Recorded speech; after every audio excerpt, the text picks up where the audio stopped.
All right, we are back for another edition of Sunday Night Astro Live. It's me, Robert Phoenix. We've got a Peachy sighting.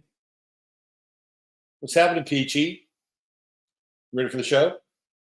Where's your buddy? He's probably back in the crown. So, hey, yeah, we're going to talk about the eclipse tonight. And we're going to get into some Pisces because it's Pisces month still. And we got a lot of Pisceans out there celebrating their solar returns. And I was going to go see Pisces, Stephen Curry, play basketball tomorrow night. But apparently he's rolled his ankle.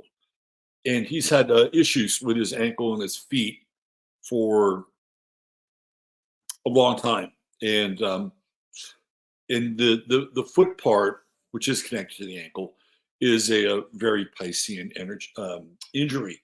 So unfortunately, I don't think Steph Curry's going to be playing tomorrow night. However, I am looking forward to seeing the mantid known as Victor Wembanyama, if his ankle is okay. And if not, it'll still be a good time. Has anybody ever drank Monster energy drink? I have never had a Monster energy drink until today. I was supposed to go to the store and buy some of these Zevia Diet Colas. And I didn't feel like going all the way to the store. It's not that far, but I didn't feel like going that far. So I went to Dollar General, thinking maybe I'll find something kind of like that. I didn't find anything like that, but I found a sugar-free version of Monster Energy. I've never had a Monster Energy drink before. I took 2 sips and nearly spit it out. I don't know how people drink that shit. I have no clue. Maybe I was drinking the wrong Monster Energy drink. Maybe there was a better version of it. I wanted one without sugar. They had one with erythritol. And unfinished it shall be. So tonight, it's just good old iced tea. Cheers. Here's to you. Man, this stuff is trash. Totally trash. Huge Zevia. We love Zevia. We're into Zevia is very good. Very, very good. Yep, Dennis said no energy drinks. Love Zevia. The green cola isn't too bad either. Similar concept. But man, this other shit, that was terrible. Oh, wow. Oh my God. You know, I didn't notice. Can you see the background?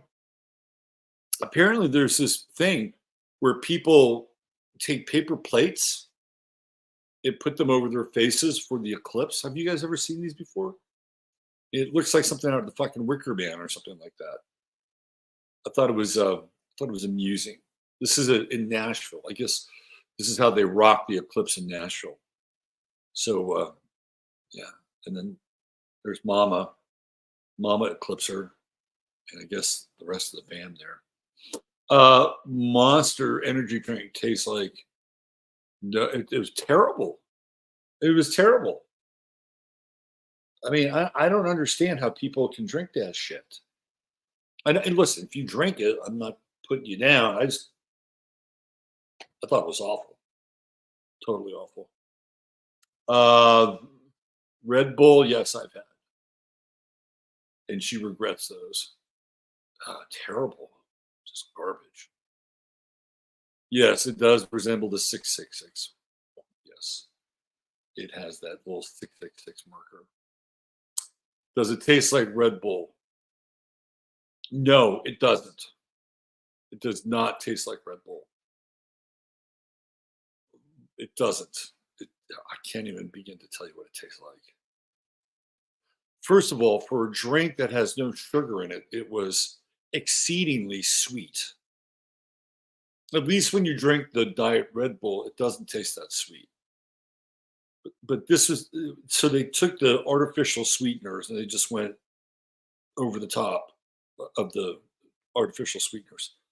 Erythritol, heavy on the erythritol. I was surprised. I did. It did. Well, I thought, it was a what the fuck moment. You have to have a first for everything, and that was my first Monster energy drink. I'll tell you what I had one time that was actually pretty good, but you can't find it anymore. It was a Coca-Cola version of Rockstar Energy. That was pretty good. I remember driving across country and finding that one time at one of these gas stations. I'm like, what's this? I kept driving for a few miles.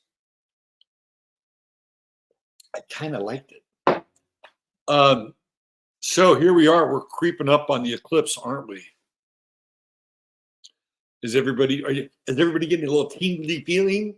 Are you getting a tingling feeling about the eclipse? Are you scared?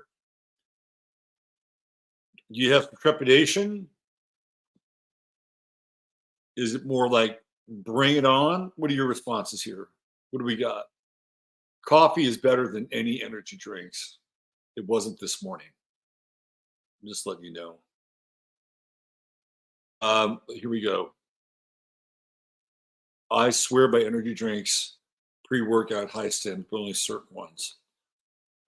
So I make my own pre-workout thing. Pretty good. Pretty good. Look at Claire. I'm just hooked on Lady Grey tea. I love it. That's awesome. Jolt Cola was one of the first. I remember Jolt. There was this other company in California that had this one thing called, I think it was called Death Cola. I swear to God, it was called Death Cola. And it was, it had high caffeine. I think it had ginseng in it. I think it had a little bit of cayenne pepper. Did you guys ever see that? It had a skull and crossbones. It was called Death Cola. It was actually pretty good. Yeah, Jolt was the original. That was the OG. Malt drinks. Depends on the malt drink. Colt 45 is a malt drink, isn't it? I used to have a reaction to that back in the day. Let's see. Condar's got some Monster. I think Monster is intended to be consumed screaming YOLO and dumping most of it all over her head, or in the in the sewer. Ew. Sheila Sampson's feeling tingly. She's getting that tingly feeling about the eclipse. Ooh, we like that. What's DJ MC say? Not scared, excited. Bring on the new age. I love it. Benito, bring it on. It's an Aries eclipse. The men are into it. Okay, is this Axel or is this Axel's mom? Who we got going here? It's going to be interesting. Well, that's one way. Cato says, oolong tea is my choice. Classic choice, Kate. Classic choice. Meowdy to all. And the eclipse is a wild card. It is a wild card. Chill girl, I am so interested because my hubby has his moon in Pisces. Laugh out loud, 12th house. Ouch. Oh, moon in Pisces, 12th house is okay. It's all right. Kind of a dreamer, a little gothy, perhaps. Moody. A little moody. To be home in Pisces or moon in Pisces in the 12th house is your home's on another world, right? Your home's on another world, another dimension, another space. Tried the Rockstar. I did. I tried the Rockstar Cola a long time ago. I liked it. That was good. I can't find it anymore. Let's see. What is Queen Lisa? What does she have to say? I am so scared. I know she is. If you can see her chart, she is the Queen of Aries. She is the Queen of the Ram. Lisa, what you've been through, you got nothing to worry about. You'll be just fine. Claire says, my 40th is on the 18th. I'm excited for the change. We got a gung ho group here. This is good. Gung ho group. Espresso is better than any energy drink.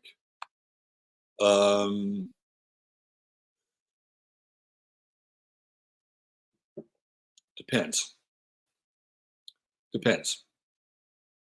I think it's all about context for espresso, and I do love espresso. Let's see. No, in the 10th house. Oh, yes, the moon in the 10th house. Oh, I see. That's different. Moon in the 10th house is interesting. It's a very serendipitous course to one's career with the moon in the 10th house. Very serendipitous. It's not like the sun in the 10th house, where it's like, where you're going. This is it. This is my dream. This is my goal. This is my fill in the blank. The moon isn't like that. The moon is super serendipitous. Sometimes the moon can give rise to sudden fame and also sudden scandal. Yes, the moon has been known for that. Generally, occupations for people with the moon in the 10th house tend to be occupations that would be related to hospitality, hotels, restaurants, good for moon in the 10th house. Working with homes, depending on where the moon is, perhaps moon in Libra could be home interiors, interior design. Moon in Pisces, well, now you're into other 12th house kinds of institutional destinations, hospitals, prisons, the good old sanitarium, halfway houses, recovery centers, resorts. Resorts can be kind of moony in the 10th house. Working with women can also be highlighted with the moon in the 10th house. I'll give you a good moon 10th house astrological story. Somebody I knew who was quite close to me at a certain time has moon in the 10th house in Gemini, conjunct the midheaven, just on the 10th house side of the midheaven. On the other side of the midheaven, in the same sign, was Saturn in Gemini. So it was a very close conjunction and separated really by the degree of the midheaven. I kid you not. And then over in the 10th house was the South Node in Cancer. And, by and large, you're supposed to go in the opposite direction with the South Node in Cancer, right? Or the South Node, period. So the idea would be to go into the 4th house, because that's where the true node would be, and therein lay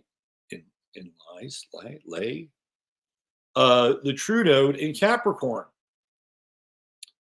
So said person wound up getting a job in a company called I'm not going to say the name of the company. It was a company that specialized in pregnant mothers.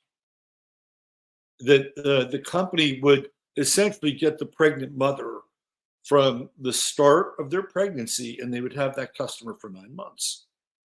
Because you would go in and you would sign up and you would put in your due date, and they would throw you into basically a group with other people who were expecting at the same time, right? So you had this whole group that was in there, and then you had your, I don't know, like your ongoing sort of chat, right? Like that was your group. You got to know people and talk about shit, and then every 3 weeks or so they'd give you an update on your baby's progress. So they'd be able to send you a newsletter. And for a lot of new parents, I think they actually really liked this service. So she wound up, this person I knew wound up working for this service and actually doing quite well, because they were involved in communication and newsletters, all the moon and Gemini sorts of things that we would associate with that. And in fact, did so well got to the Saturnian part where they went in as a marketing assistant and they wound up leaving as essentially a VP. Kind of a big deal. Now, here's the rub.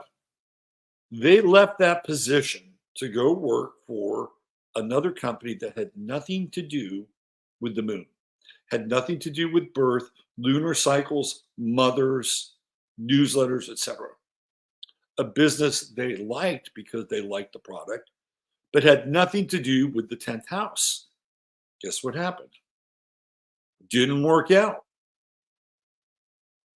Went to another gig, high profile gig, had nothing to do with the moon in the 10th house. Guess what happened? It didn't work out. So what was the causation to all of this? It was the South Node in the 10th house in Cancer. Number one, you're really not supposed to hang out where your South Node is, right? You're supposed to go into the unknown territory of the True Node or the North Node. So for this person, that was at home.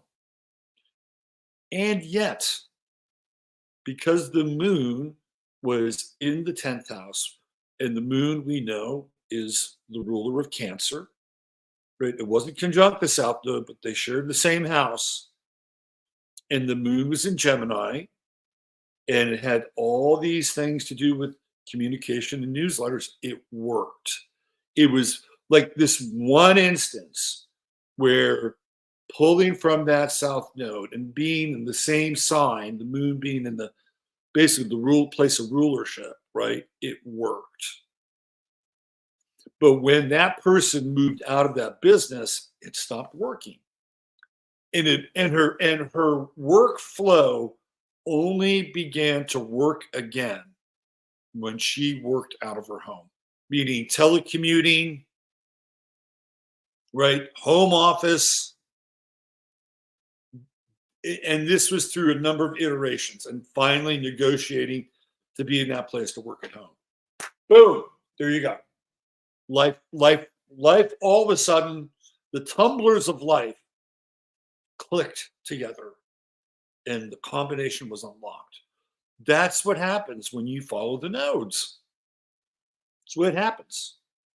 So you just line yourself up with that true node in your chart. That's always a little more complicated when you have planets around the South Node because you're still working something out. One of my favorite stories about the South Node that I encountered, not just this one, but Ricky Williams, who used to play running back in the NFL, has the South Node in Aries. And Ricky's got this interesting Venus-Mars conjunction in Aries. And if you've ever seen Ricky, he's like really masculine, but he's got a very feminine side. So, I mean, he really typifies that kind of ambisexual expression of Venus and Mars in a lot of ways. And it's Mars conjunct the South Node, not Venus, even though Venus is conjunct Mars. So Ricky had unfinished business, right? He had to be a warrior. So he became a football player, which is the modern day equivalent of being a warrior. And of course, because he's an astrologer, he's well aware of how all this works. And Ricky, in order to get closer to his true node, which is in Libra, he changed his name to his wife's last name.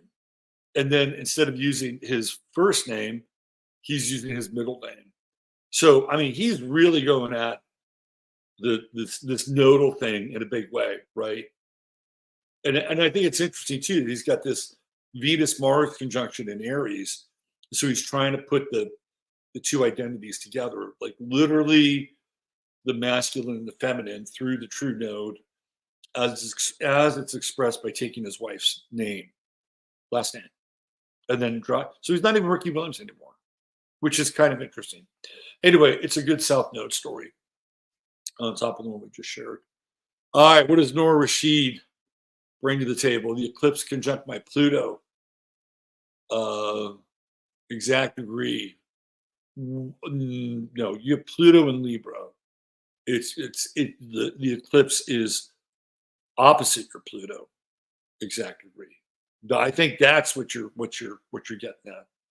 Now we do have a lunar eclipse coming up on the 25th, and I did do a chart for that, which we can look at that a little bit later. So that could be knocking on your Pluto, Nora. All right, let's see what else we got here. Oh, let's see. All the sugar, twice the caffeine. That was Jolt Cola. 4 Loco guys. What else we have here? You remember Death Cola, right? Death Cola was the shit. It was really good. I prefer the margarita if I'm drinking. Michael likes a good root beer. I like a good root beer myself. The only malt I like is chocolate. No Old English 800 for Catherine K. Alani energy drinks. Oh, here we go. Anybody have one of these? They're so good. Axel always tries to steal them from me, but none for him till he's at least 16. There you go. Keep Axel off Alani. I've seen them. I've never had one. Crazy Horse, 40 ounce, 12%. There you go. There's some malt liquor for you right there.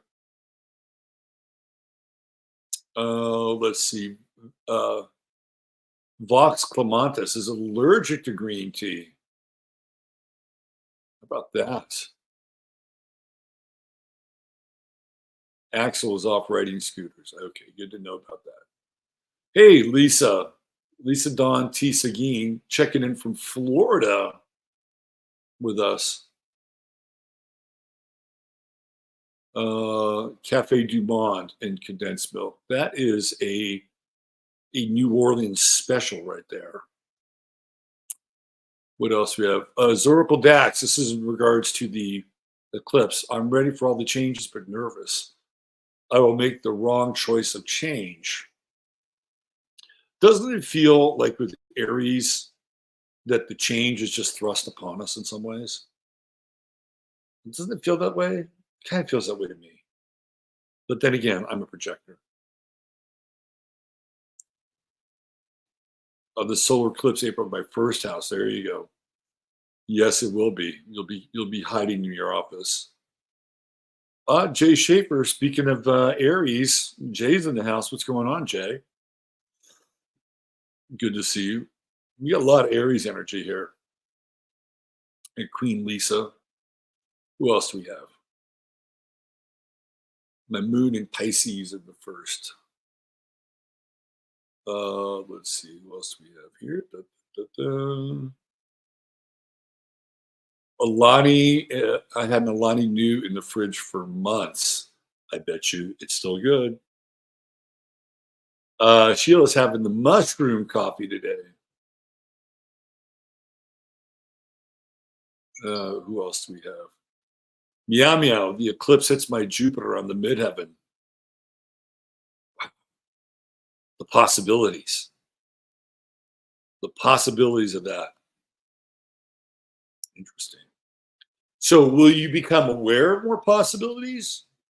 Or will you become aware of the fact that more possibilities have been available to you, but you did not avail yourself of those possibilities? Are you ready for a new adventure? I've got some interesting eclipse history from the United States, which I'm going to bring up. I found some of that online, one of which is kind of very interesting. Secret Law's got a lot of love for us. We had a lot of love for you, Secret Law 2007.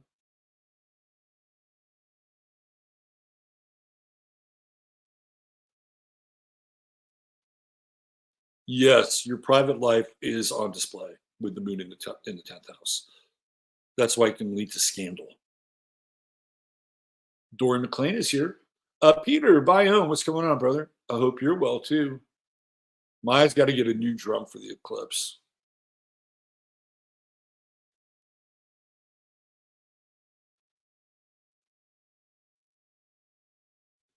Do I know about Eastern astrology? It's houses instead of zodiac. It flips every 500 years, I heard. A little, but not enough to go out on a limb and not have any solid planks and talking points. So when you're talking about Eastern astrology, are you talking about Vedic astrology? Are you talking about Chinese astrology? Or are you talking about Jersey Shore astrology? Because Jersey Shore has its own astrology. Let's see, who else do we have? You're having technical issues. I understand completely. CC's here. What's going on? See, did I say hi to Susie in Fontana? Hi, Susie in Fontana. Eastern versus Western. Born in the West. Actually, well, yeah, born in the West. So I'm kind of lean into the West. You know, I know a lot of people like Vedic astrology, but Vedic astrology is so fatalistic. Like, if you have a bad fucking chart, you're fucked. Right? You're just fucked. Sorry, you've got bad dasha or whatever. Right? You're screwed. Not too into that. Not to say that there aren't problems, or that theoretical Western charts are problematic, but it's not like the Eastern or the Hindu stuff or the Vedic stuff. Let's see. Imagine astrology service included in pregnancy. Well, they started to do horoscopes and, your Pisces baby or your Virgo baby. So that was part of the service. Unfortunately, I was not part of it. All right, let's see. Are we getting close here? Jeff Harmon, yes, he's on Frank. He's on Frank, quite frankly, quite a bit. I think he's Frank's in-house astrologer. Let's see, who else do we have? Oh, thank you. Yep, you could buy me a cup of coffee if you like. And we have reached 14,000 subscribers. 14,000. Thank you for all of your subscription love. It only took me, how long have I been doing this? I think 2010. It only took me 14 years to get 14,000 subscribers. So let's see, another 14 years, I'll be 77 and I'll have maybe 28,000 subscribers. I'm sure we can do it. Although some of you may not be here. Let's see, who else do we have?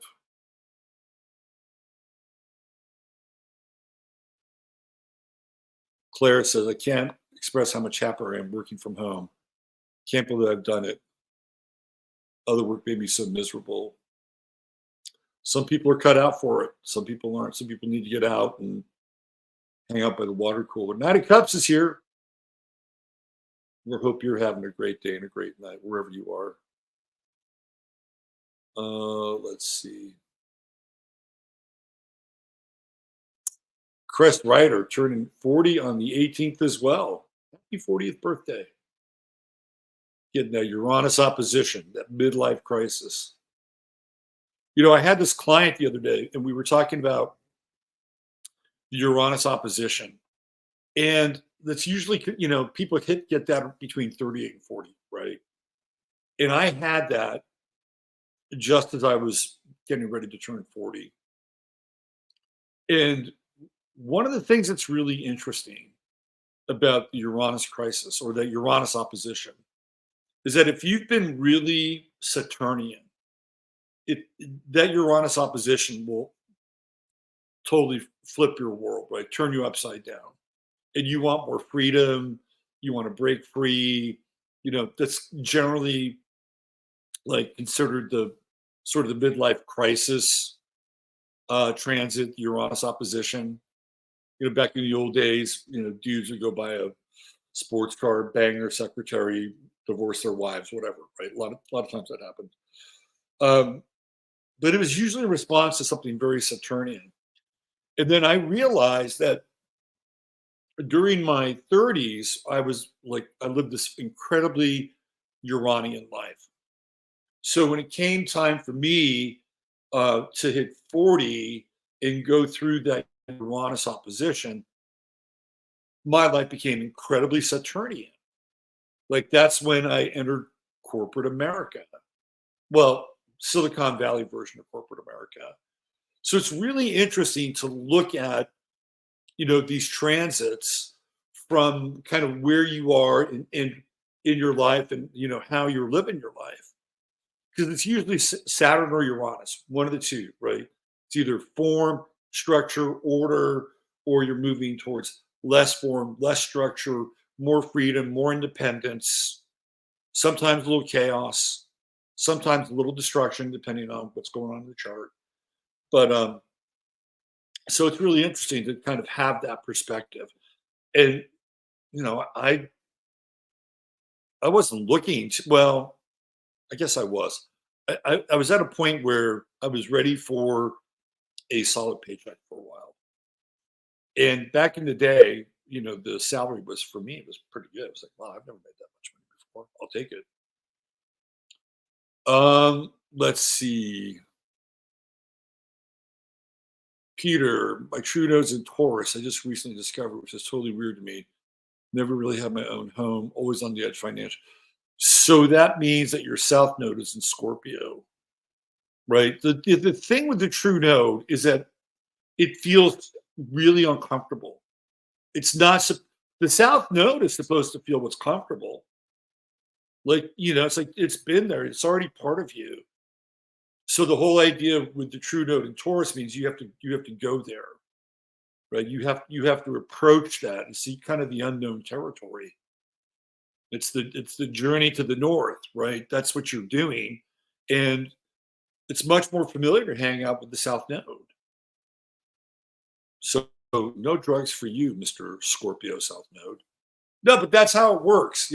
For a long time, and again, we'll use this as kind of a teaching moment, right? For a long time, when I was in California, this is during that time during the 90s, and I was I was kind of in the music business. Like I had a bunch of friends who were musicians and they were really good. And there was a period where I was selling music, like kind of obscure electronic music. That was my world, right? I'd write about it. But it was mostly for other people. And I've got all these planets in my 11th house, Mercury, Moon, Venus, Neptune. So I had a lot of artist friends, all in Libra. So I helped them and I did okay, right? I did okay. It wasn't like I became this music mogul or anything, but I helped them make money in kind of a modest way, whatever. But it wasn't my true node, and it wasn't until I really tackled my true node where I got it. It was like, okay, my true node's in Virgo, and that happened with the Saturn transit, and I was 48, roughly 48, and Saturn was conjuncting my true node, and that's when I started doing astrology, and that's when it all clicked. Right? It wasn't like it wasn't about like my friends, the 11th house. It wasn't about music. It wasn't about community. It was really like, okay, I'm going to do this now, and I'm going to. But it was a bit uncomfortable because it was the thing that. It's my mother's phone. I have to let it go. She was trying to call. It's kind of spooky, isn't it?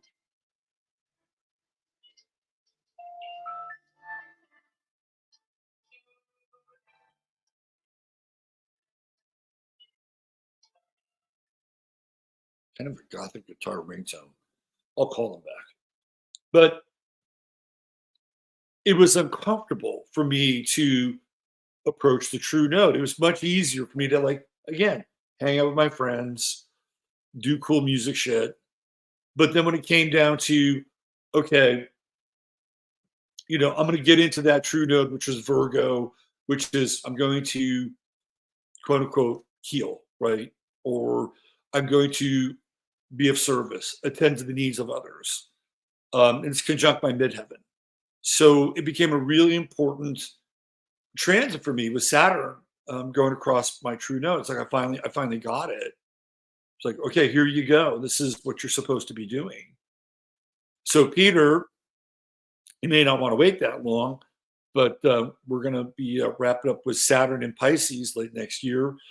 3 years of Aries, and then boom, Saturn in Taurus. So it'll eventually hit your true node. But that's how it works. And I remember having this psychic reading. This woman was really great. She was Karen Lundergaard. She's the best. I studied a little bit of trance medium work with her, and she would always tell me, you're a healer. You have healing energy. And at that time, I was like, I don't want to be a fucking healer. It's like everybody in Marin's a fucking healer. I don't want to be a healer, right? It was not something I was like into. But again, it was the inability for me to approach the true node. So the more that you approach the true node, and the more that you are able to embrace the true node, the better off your life is going to be. And the whole South Node thing is really weird too, because I had this reading one time with this guy, Louis Torrey. You guys probably know who Louis Torrey is. This is a long time ago, and he claims that he's the reincarnation of Nostradamus. And so he gets into the nodes, right? This is a long time ago. And he says, "Oh, your South Node is in Pisces." I said, "Yeah, my ex-wife had moon in Pisces." "Oh, you must stay away from all the Pisces people. You must stay away from them." I have not been able to fucking avoid Pisces people. I am surrounded by Pisces, right? How can you say? I think the dude himself, I think he's a Pisces, isn't he? I'm not sure. "Oh, you must avoid the Pisces people, and you cannot do drugs, not even aspirin." I'm like, oh, okay. So that was my first like real experience with the nodes. It was like Pisces was just kryptonite for me. But really, what the South Node is, it's like you've been there, done that, and you have it. It's a part of you, and you're supposed to take that and express it through the true node. It's that simple. Now, when you have planets around the South Node, it's a little more complicated. Like you have unfinished business. But that's pretty much how it works. And if you try to live from the South Node, and let's say you don't have any planets around the South Node, if you try to live from the South Node, you're kind of fucked. I'm serious. Like you don't want to live from the South Node. It's kind of like taking a bow and arrow, and you take the arrow part, right, the tip of the arrow, and you put it in, the string of the bow, and try to fire the arrow that way. It doesn't work. It really doesn't work. And there could be, I think, some real challenges. Now, I'll give you again. If you can't, let's say you have the first node or the true node in the first house, and then you have the South Node in the seventh house. Does that mean you should never or can never be in a relationship? No, it doesn't mean that. What it means is that you have to meet your needs specifically in any relationship that is going to be a one-on-one intimate relationship has to basically follow your lead, right? It has to follow your lead. and your lead is self-expression. So you would need somebody who theoretically would allow you some latitude to self-express. It doesn't mean you can't have a relationship. If you put the relationship before your self-expression, then you're in trouble.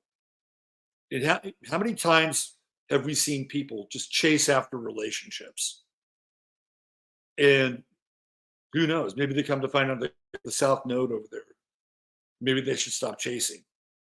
So again, like for my chart, ideally, with the South Node in the fourth house, it would be establish yourself in the world with the true node. Establish yourself in the world, do well, have a career, right? Be of service, be of use, and then guess what? Your home life follows. Right? If you try to start the home life first before doing that, it's not going to work. You just transpose that with any house, and you'll see where that goes, right? You have the South Node in the 11th house, and you chase after friends, you'll chase them away. Or you desperately try to find the group, you're not going to find your group. But if you occupy your 5th house and you are passionate and engaged, display some leadership qualities, some courage, people will come to you. You don't have to go to the 11th house, right? People will come to you. They'll be drawn to you. Again, that goes all the way back to the beginning of the conversation with the person that I knew with the true node in the 4th house. Once they started working from home, finally, their chart worked. They stopped chasing. That one instance with the moon up there ameliorated that South Node. Right? That was just that one instance. And once they figured that out and flipped their chart, now, of course, they didn't come at it that way. They just, stumbled through about 3 or 4 gigs that never really worked out until finally they wound up being at home. I think that the more challenging nodal access points really are the 6th and the 12th house. Those are the ones that are toughest, right? Because if you have a South Node in the 6th house, and again, that's without anything conjunct. That's a tricky place. It is very hard to work with the South Node in the 6th house. You almost need to have a very different kind of occupation or a very different kind of vocation or purpose with the true node in the 12th house. A lot of people that I know with the true node in the 12th house tend to be hermetic, and they spend their time being artistic or in some cases mediumistic. They can be healers, right? You want to bring people into your 12th house, right? Into that 12th house space. For some people, it can even be an occupation in a 12th house, world, right? Like we talked about earlier, hospitals and prisons. And I've seen people who have like the true node in the 12th house conjunct Mars. I'm like, did you ever work in a prison? Yes, I was in corrections, right? Like, yeah, see, that's what I'm talking about. That's exactly what I'm talking about.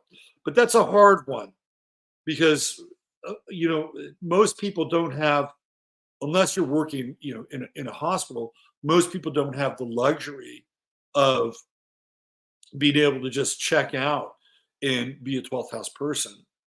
So when they do work, it can be very problematic with that South Node there, very tiring.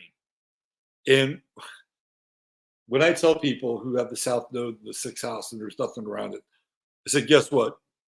You weren't meant to work in this lifetime. You should hear the response. It's like relief. It is like somebody finally told them something that they wanted to hear the entirety of their life. Pure relief, right? The other side of that equation is the true node in the 6th house, which means you're going to have to fucking work, right? You're going to have to work, and you're going to have to do that thing every day. So with the South Node in the 12th house, you hope that you can derive a little inspiration and apply it towards your work. So it's not just grunt labor. But I think that 6th house, 12th house nodal axis is one of the more difficult ones for sure.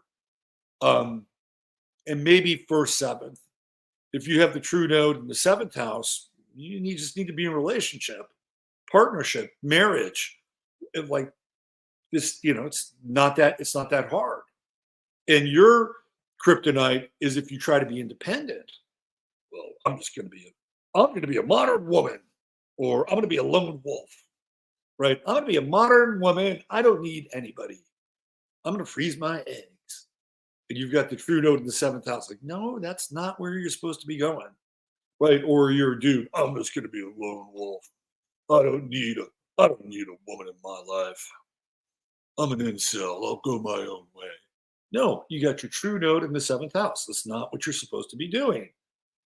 And I know it's sometimes it's tricky because you just don't, it's not familiar, right? That's the whole thing. You're moving into unfamiliarity. And because they're the lunar nodes, getting back to what we were talking about earlier with the moon, you don't know. It's not like it's the sun and the sun is illuminating everything. Right? It's not like you have, a halogen lamp, firing out, 1,000 feet down the road. No, you're moving towards the unknown country. That's what happens with the nodes. All right, let's get some more comments here.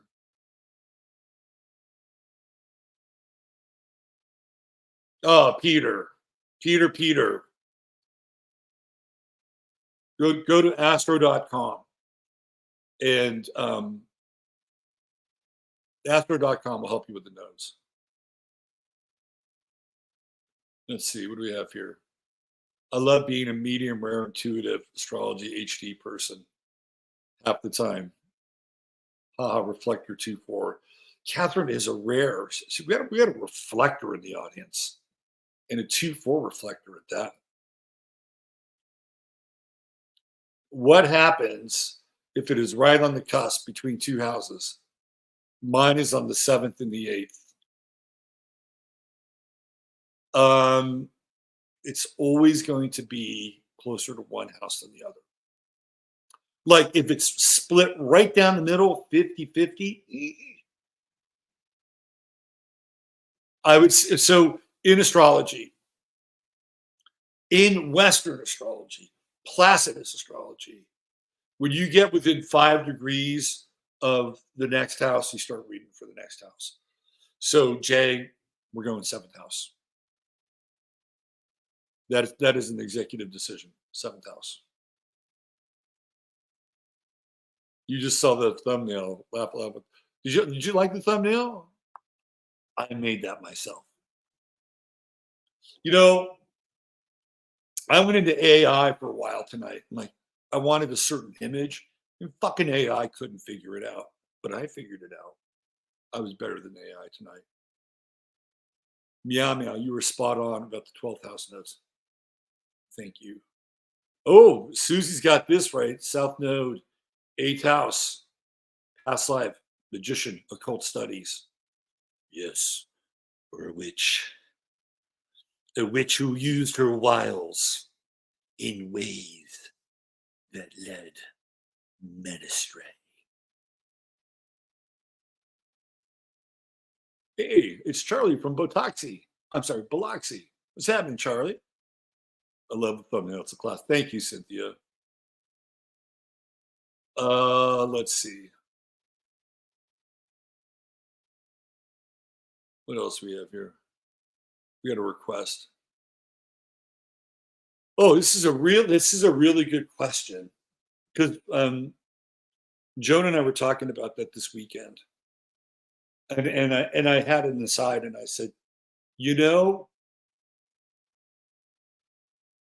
we're just now having these first kids with Pluto and Aquarius being born, and so we had that little aside, and that's a really good question.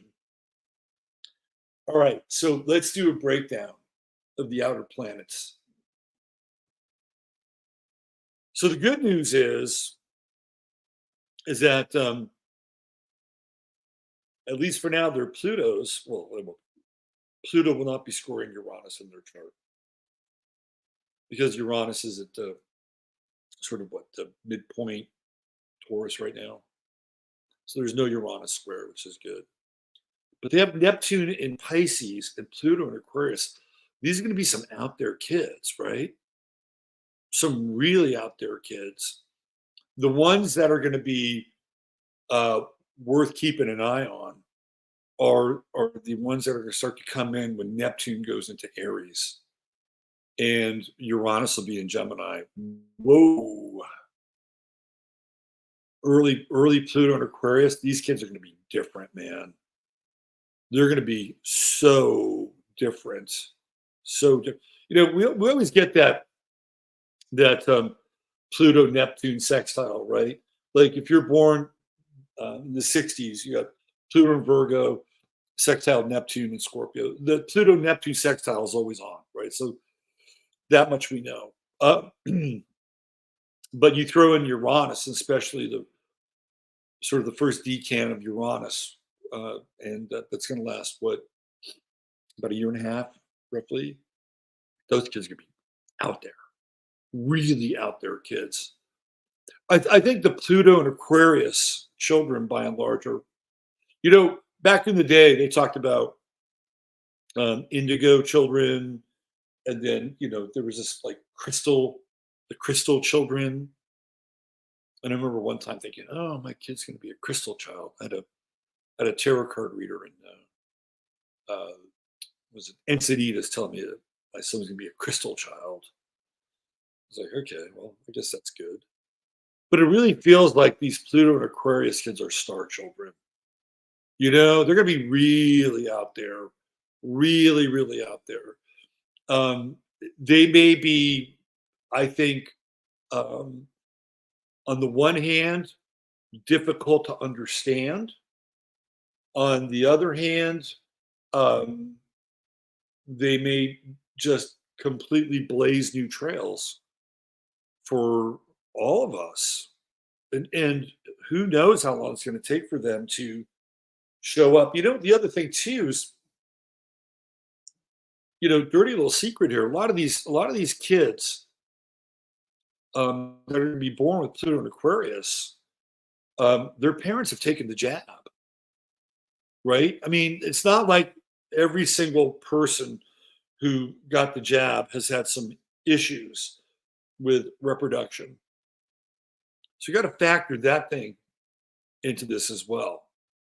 And if you've studied what's inside, of the jab, it's a fucking science fiction story.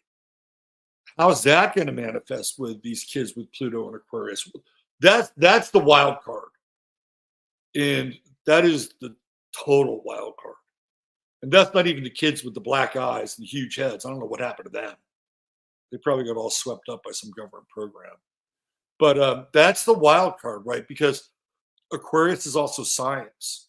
So we could be seeing some of these kids coming through the chute who have made it, right? Like made it past this disruptive phase, which seems to have happened due to the quote unquote science. Like, how different are they going to be? Just based on that alone, right? Just that alone, they're going to be different. If you go further downstream with Pluto and Aquarius, the idea here is that the means of birth and biology could look very different. And especially when you throw Uranus into the mix, right? So in Gemini is like a mirror. So we've had biological evolutionary birth forever, right? Unless, of course, you watch Mind Unveiled and you follow the whole Cabbage Patch Kids thing, which is a whole different story, but not so different, right? Because Uranus and Gemini, especially when it's in that tight trine with Pluto and Aquarius, represents another way of being born. So, we all know about in vitro and all that stuff, but But these babies could be completely hatched outside of the body, right? This would be science, theoretical science, giving birth to children. The other thing too is that they've been playing with this CRISPR technology for a while, and that could also wind up being a part of the story with Pluto in Aquarius, and using science to actually alter the genetics of an unborn child. So that's part of it. But let's just say, for the sake of clarification, that two people come together and they're quote unquote clean, right? And they're not using any scientific enhancements or augmentation for their children. So this is no GATCA. I think that those Pluto and Aquarius children could fulfill a hope or promise or dream of us living our best lives, right? That's what I think.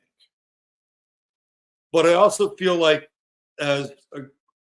what I mean by us living our best lives, I think that they could reflect a type of human potential that I think we all have this sense that's a part of us, and at times of experience, whether it's meditation, peak experience, whatever, right?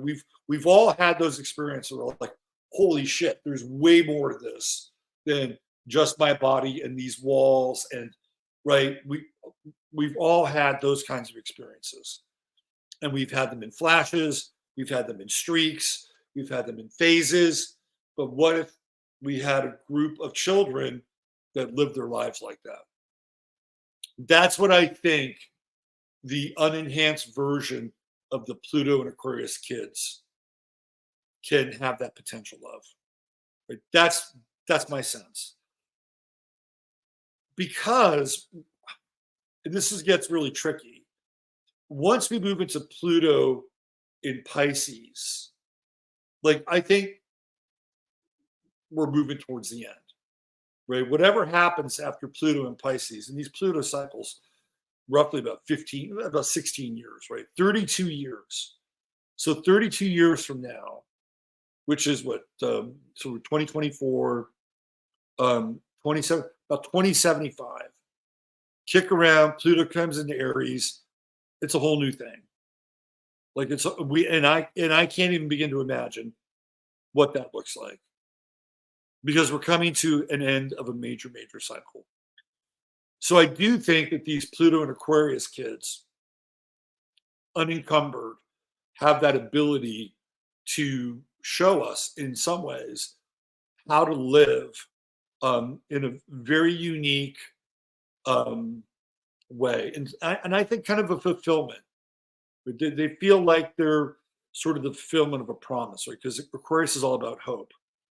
And we hope that at some point that we can get along better, live together, co-create, right? Tear down, a lot of these gatekeeper walls, have better technology, have more user-friendly technology, which enhances our lives versus, turns us into, lab rats in a kind of a panopticon where we're being observed all the time and viewed all the time, and our movements are tracked all the time.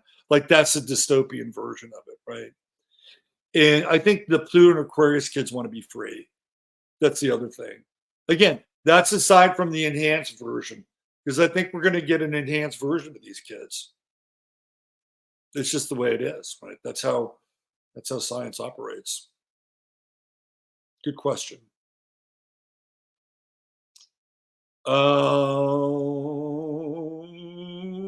Let's see what else we have here. Uranus is the higher octave of Mercury. Let's see. Catherine says there's a few great ways to detox shedding. Okay, good. Here we go. Nicotine patches. Tucker Carlson loves his nicotine patches. Let's see. Who else we have here? Oh, you just do a show based off the chat. I know. Well, you guys are so good. You guys have a good chat. What's a good chat? Um, the Jetsons. All right. Let's do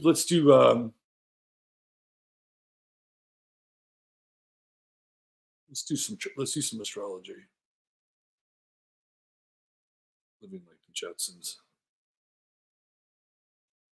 Okay, let's do some astrology. Let's do a little chart of the moment. Then we're going to get into the eclipse chart, um, some other eclipse stuff, and what else do I have? I've got the lunar eclipse for the 25th. I have that lined up. We can look at that. So let's go. Let's get in the chart of the moment.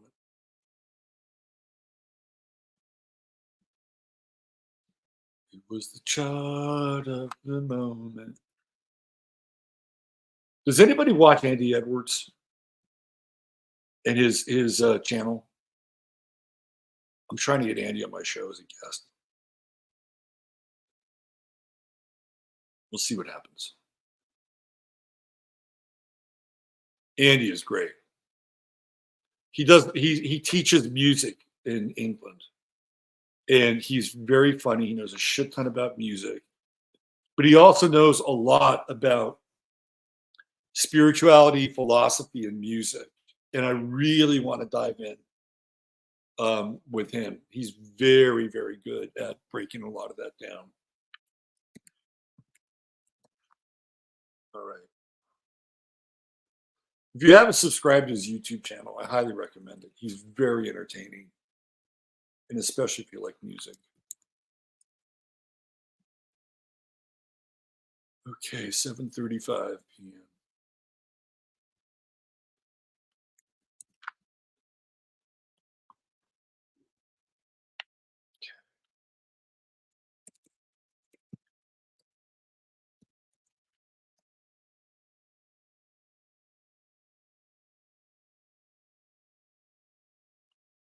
All right, where are we?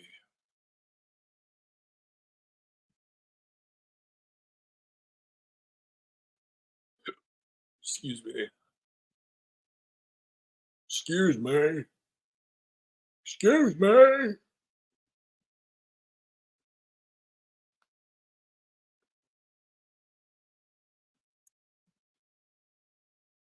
Okay. Here we go.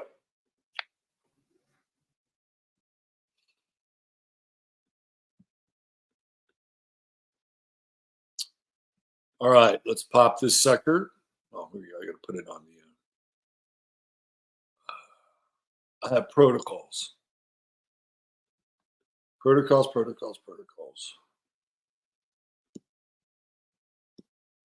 right, here we go.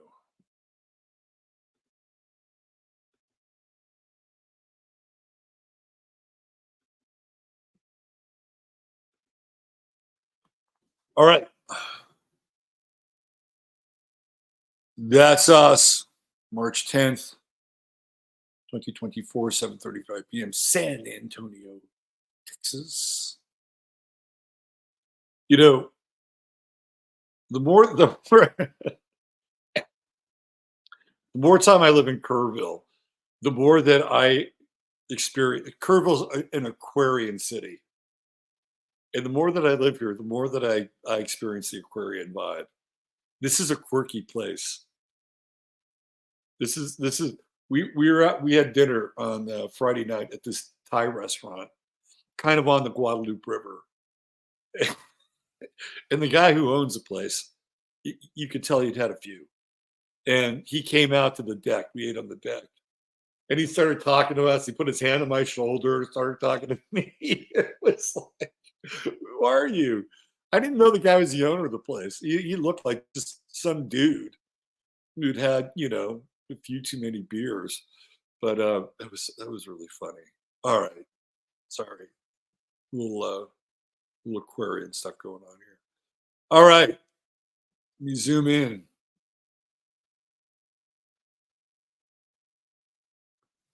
little bit more. One more. One more. There we go. All right. There's our sun at 20 degrees Pisces. It's entered into the third decan of Pisces, so it's in the scorpionic decan. So this is a kind of gothy, right? This degree of Pisces, these degrees of Pisces feel quite gothy. It's got that Scorpio, otherworldly, slightly dark, ghostly vibe to it. And what's interesting is that, these last 10 degrees really are that way because they're the last 10 degrees before the zodiac changes, before we go into Aries, right? So I think it's interesting that we're going through, these last degrees, and they go through, they literally go through the scorpionic decan. So it's the death of the zodiacal year. And it is a time where theoretically, death is kind of in the air. Winter in the north is coming to an end, and you folks down below the equator, right? Your fall is about to come to an end as well. So we're creeping up on that slowly but surely. And I do think that at least currently, like we had the moon in Pisces over the weekend.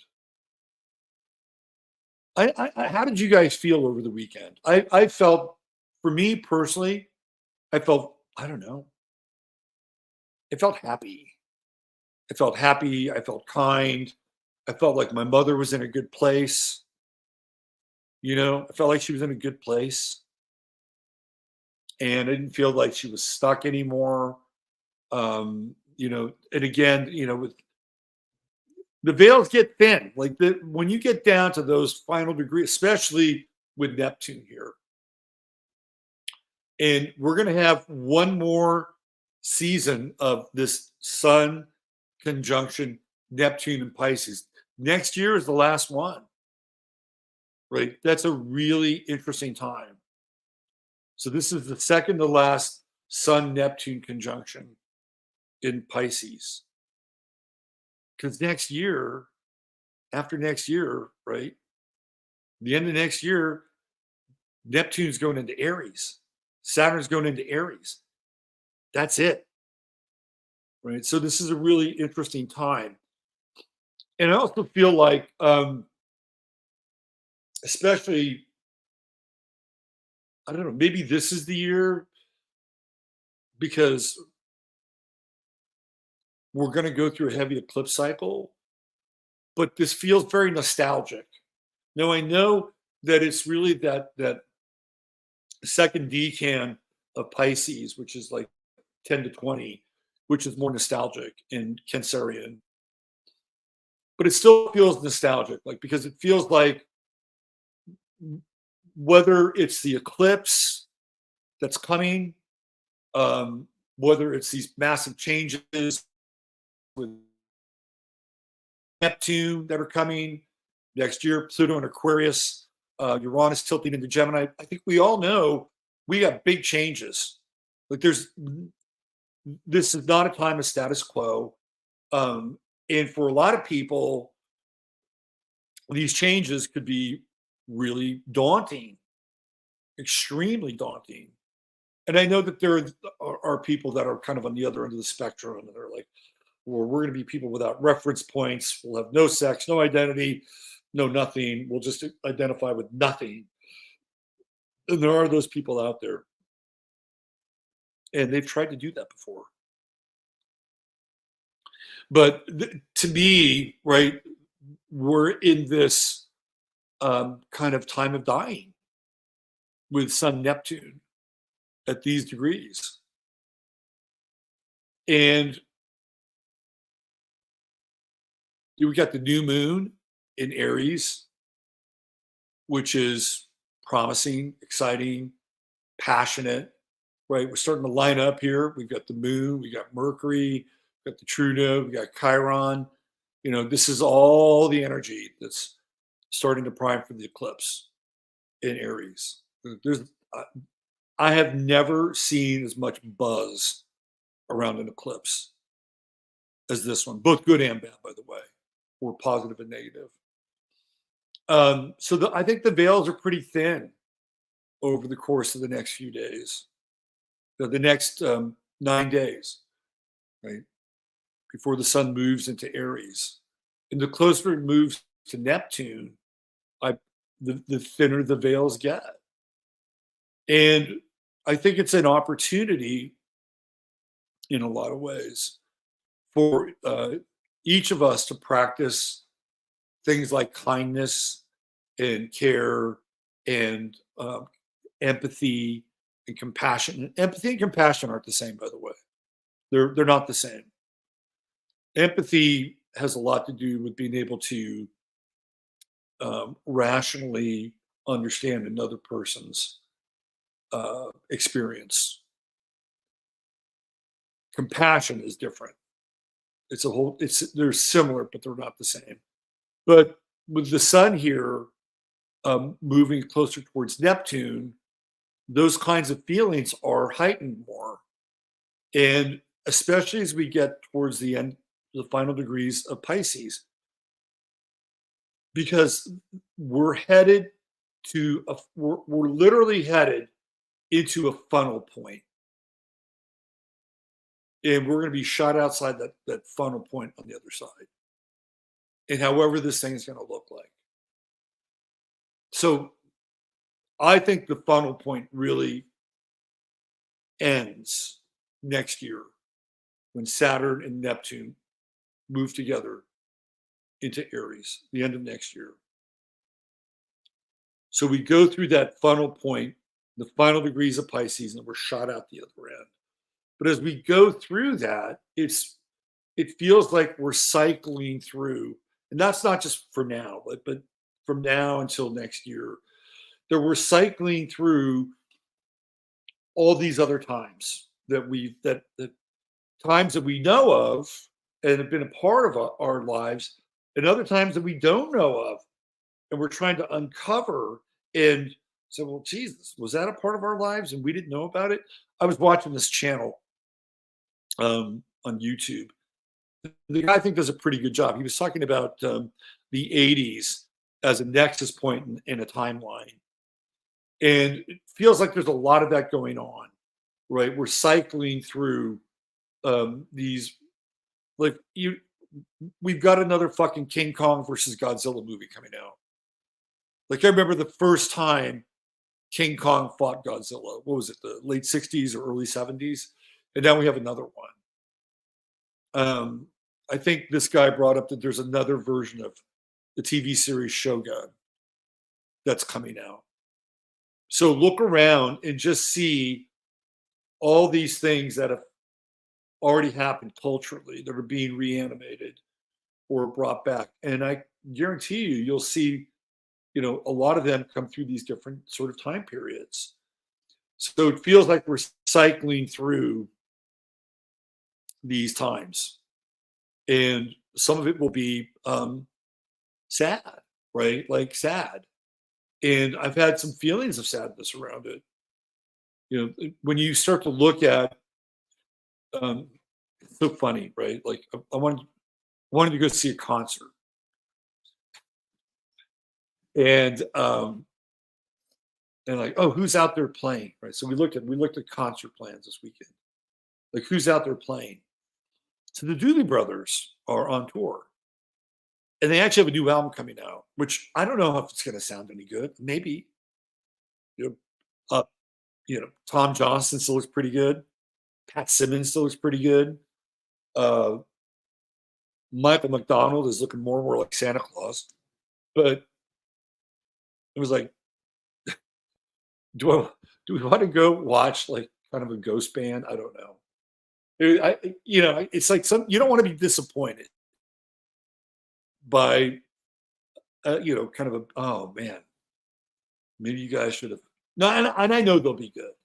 I know they'll be fine, but opted for Todd Rundgren instead. But you look around and these people are dying, right? Like and I was kind of sad, especially on the heels of my mother passing away. And you just look at, well, Jeff Beck is gone, and this person is gone, and all these musicians are passing away, and we're never going to see this stuff again, right? We're never going to see these things again. We're never going to experience them again. We're never going.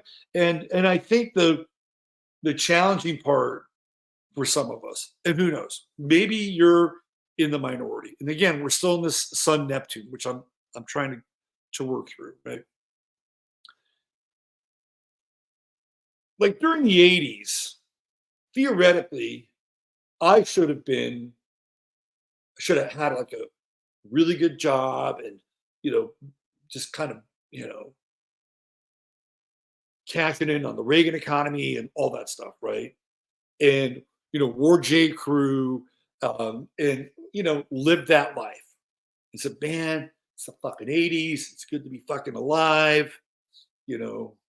Greed is good. I'll take my little slice of that. You know what I mean? Like, were you really conscious of who you were during the time that you were living those times? I mean, seriously, were you really, really conscious of who you were in the midst of those times? Maybe some of you were. When I say conscious, I'm not saying that, you weren't conscious of who you were, your life choices, but in the context of the times that you lived in. And it's like you say, yeah, man, I lived in the 80s and I lived that shit. And I knew it celebrated like it was the 80s or the 70s or the 60s or whatever, right?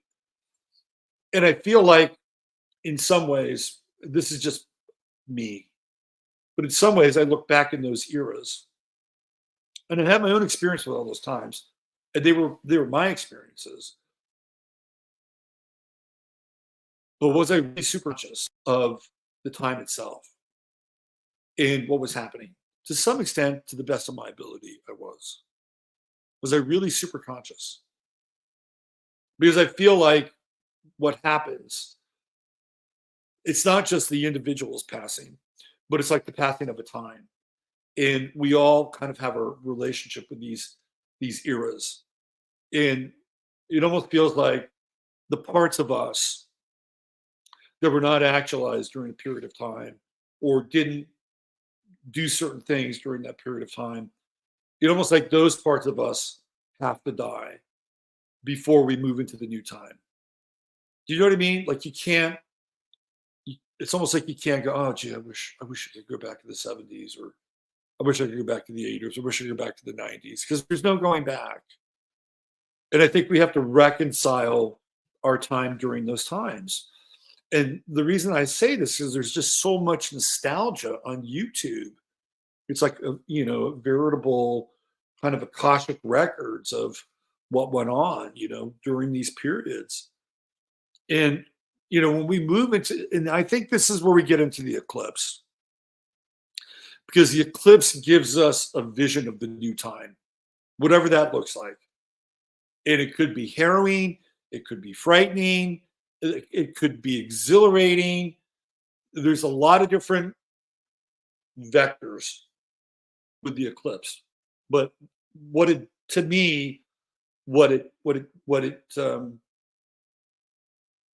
it's symbolic of is the beginning of a new time,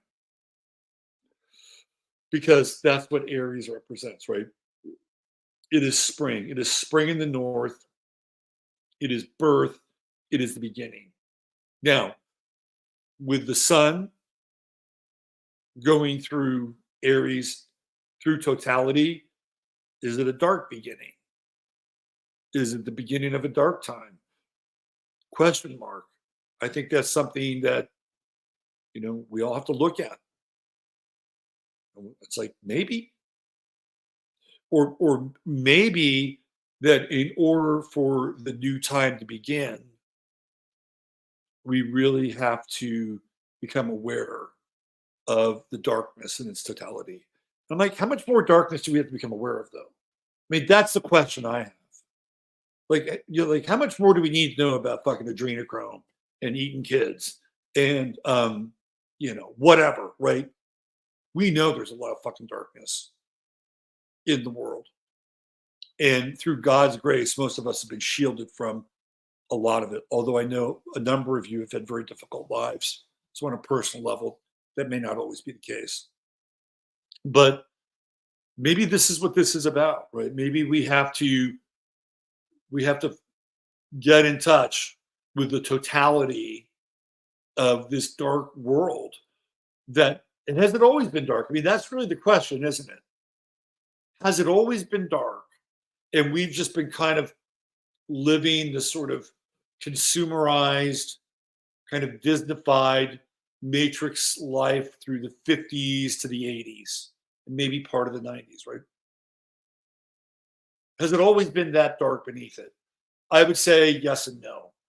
I think that there was a time where it wasn't as dark, that if you read the newspapers, you wouldn't read such horrific stories.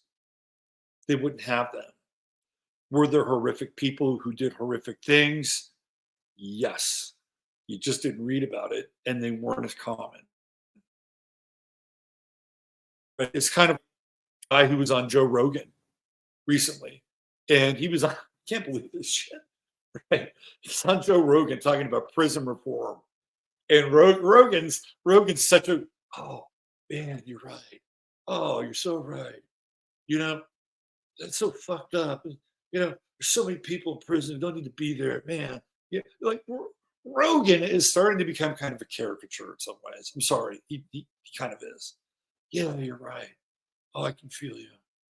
You know, and so this guy, he's on there talking about, well, you know, I 25 years, and, you know, all I did was kind of watch this thing and, you know, take what was mine. You know, it was a drug deal. I got, what, 2 weeks later or whatever, the guy's being arrested because he's got dismembered body parts in his fucking refrigerator, right? I mean, that shit did not happen before. It may have happened. We didn't know about it. But it wasn't like the guy was on a fucking talk show, and then the next thing you know, you're reading about it in the newspaper. This is what I'm talking about, right? This is, in some ways, the eclipse energy coming. And we know that there is an encroaching darkness. We know it. Do we have to experience that in order to get through the other side? So that we can come through the totality and leave it all behind? Big question mark here. And if so, what does that look like? Because that's kind of where we are with Sun Neptune. Right? We're in this Sun Neptune scorpionic decant for the next 10 days. And then the sun moves into Aries, and we're on that Kundalini Express, right? That's what's happening. It's all fire from that point forward. So I feel like the next 10 days are very nostalgic, you know, and we understand that things are dying. And even with the Sun Neptune conjunction, there's a lot of uncertainty. Like, do we really? I think we're going to have an election only because of the degree of Pluto in Capricorn. But I wouldn't be surprised if we didn't have one based on everything that's going on, right? I wouldn't be surprised. So there's a lot of uncertainty. You know, that's also what happens when the sun gets closer to Neptune. You know, things get kind of uncertain and kind of wobbly. And I was talking with our good buddy Mark S. Been stranded in Houston for the last 2 days because Southwest doesn't have a flight for him. 2 days. What's going on there? Last week, we had a slew of cyber attacks. We had the city of Hamilton, Ontario being held hostage, ransomware, right? There's a lot of uncertainty in the atmosphere right now. And this Sun-Neptune conjunction just feels, there's a kind of more of that in the air, right? So the thing that you want to be real, I think, which you want to be conscious of with Sun-Neptune, is you want to be conscious of what you're putting out. Now, if you wind up, and look, this happens every now and then. Sometimes And I know a lot of you have experienced this, like free floating anxiety. Like, where the fuck did that come from? I wasn't feeling this way yesterday, and all of a sudden I've got all this anxiety. Where the fuck did that come from? That's a tough one, right? That is a tough one to deal with. And everybody has their methodology to dealing with something like that. Who knows where it's coming from? I really got a lot of that when I lived in California back in the 2010s, especially from like 2006 to about 2010. Like, all of a sudden, these aren't my feelings. I wasn't feeling this way. Why the fuck am I feeling this way? It's weird, right? So with this Sun-Neptune conjunction, it can amplify a lot of things. It can amplify bliss. It can amplify, hey, man, we got this, no problem. But it could also amplify your fears. So you have to be very conscious of where you are on that spectrum. So tomorrow, you're kicking your work week off with the moon in Aries. Gung-ho, right? Moon-Mercury conjunction. Tomorrow, the moon will be on the other side of Mercury. But yeah, moon in Aries, hot to trot. Hot Monday.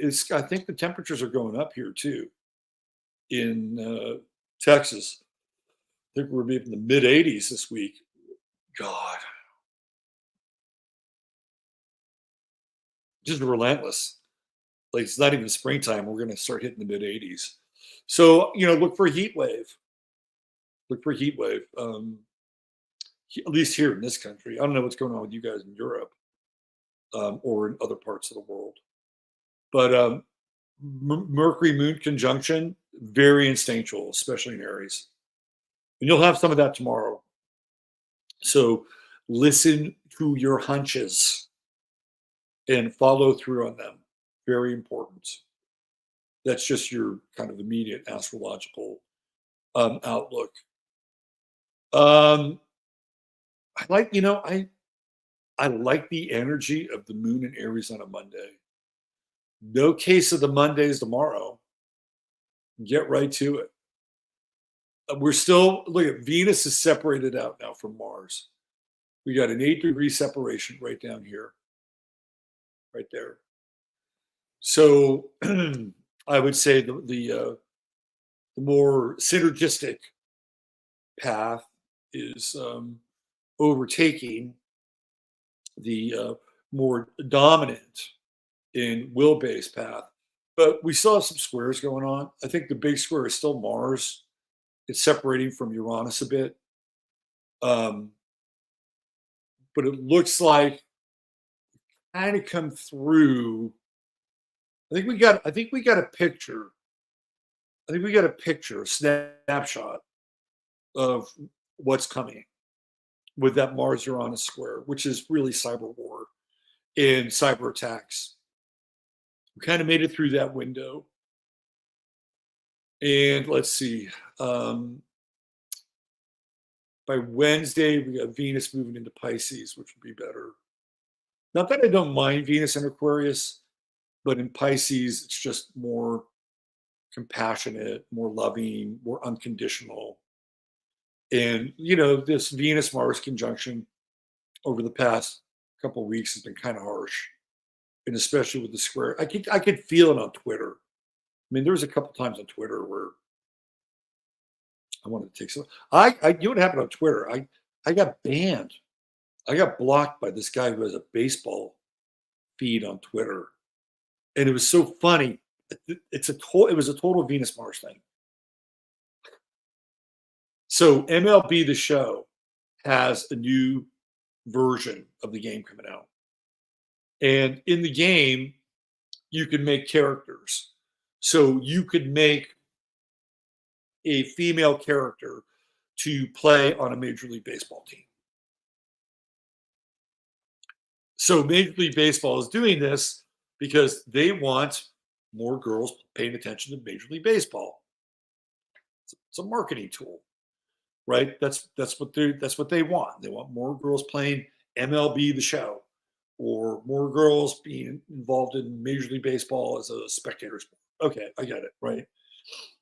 But there are these guys that were coming in on this one guy's feed. The feed was no Gaetti. And Gaetti's short for, it's Gary Gaetti used to play. It's not Gary Gaetti, but Gary Gaetti used to play pro baseball. So this guy's got this kind of semi-woke Twitter feed that has a lot of like nerdy baseball stats and shit like that.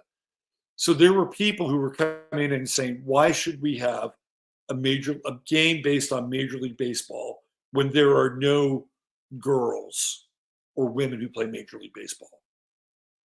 So these are purists. And I think that in some ways they're also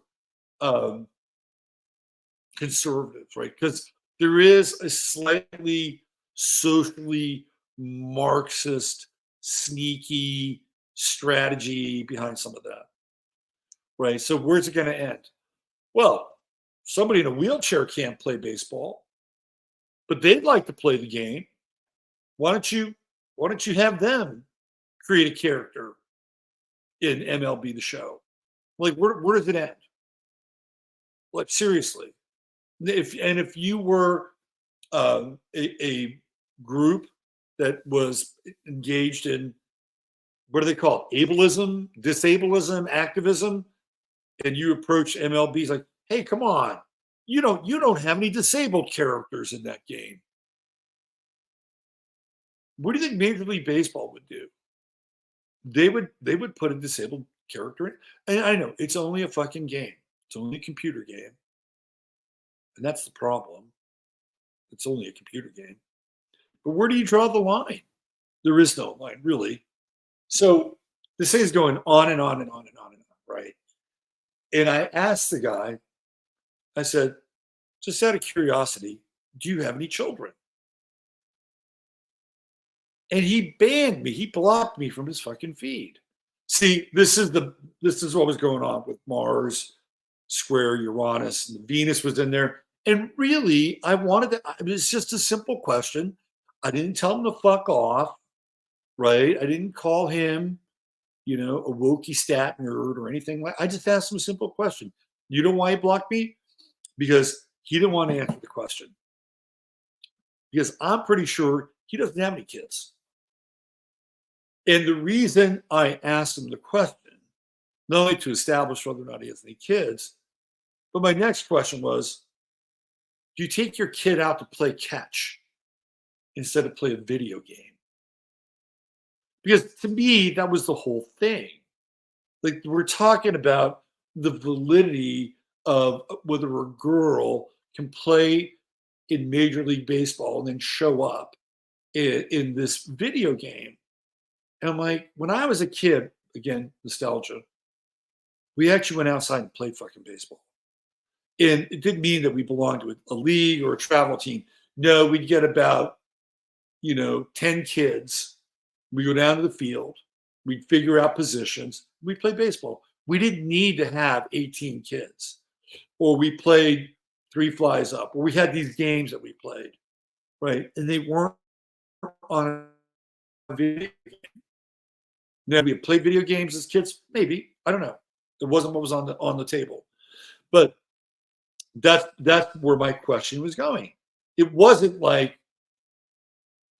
about whether or not you could have, a 7 foot tall transgender character in your MLB The Show game, but whether or not you actually had an organic relationship with a sport that took place outside of a fucking box. He blocked me for that. And I'm okay with it. I don't give a shit. But it was like, did not want a dialogue around it. It's okay. It was okay. Show some humanity. Where's your humanity? Well, I guess your humanity ends when somebody asks you a fairly human question. Do you have any kids? All right. But we're starting to move away now, right? Finally, Venus is far end, 9 degrees. What is it? 28, 54 by tomorrow. It's 29. It's out of the square, which is cool. And what'll happen is we get the flip side of Venus here pretty soon. They'll start to come in sextile Jupiter and sextile Uranus. And a lot of that heavy tension and friction and conflict that we've been going through for the last week, mostly online, but sometimes offline. Hey, you want to take this offline? Let's take this offline. Let's meet somewhere. You know what that was like? That was like Charles fucking Barkley when he was on with Gail King, and he said, "Gail, if I saw a black person wearing that shirt, I'd punch him, Gail. I'd punch him right in the face." Charles, you don't really mean that, do you? Gail, I do mean that. Like, that was your moment right there, right? That was your Mars square Uranus moment. Mars in Aquarius, square Uranus in Taurus moment. And then you had all these like massively large black dudes like, rocking the Trump mugshot shirt and saying, "Charles, come look me up." Even Mike Tyson did it, right? So then Charles Barkley had to walk it back. To me, that was the epitome of that Mars Uranus square.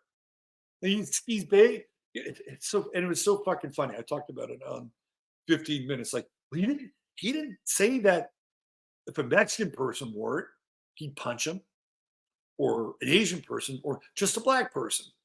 And the reason he said that is because Trump said, "Well, looks like black people like the shirt. They identify with it," because what Trump was saying is that they feel like they're victims of the justice system, right? And then he says that Trump couldn't be a victim of the justice system because of all his money. Trump will never do any time. I'll tell you that right now. He won't do any time. But that said, right, he has to go through all these little kangaroo courts and all this bullshit, these show trials. So yeah, on some level, I think that there is some relatability, even though I don't think he'll have to do any time. And I think the guy he's got a runway to run for president, right? The runway is clear. So I think we're gonna see a shift in some ways to being kinder over the next couple of weeks, but more self-directed, right? More self-directed. There's that new moon coming right on Mercury, right? So this the whole moon phase, this whole moon cycle, which, by the way, culminates in the eclipse, is being set right now. Right now. And it's all about self-direction. All about self-direction, independence, and listening to your instincts. And I think that's a big part of the eclipse too. I think it's a huge part of the eclipse. All right. So speaking of the eclipse, let me get this. I will be at an event here in the Hill Country, and I said I would promote this tonight. Where is it? Right here. Right here. Right there.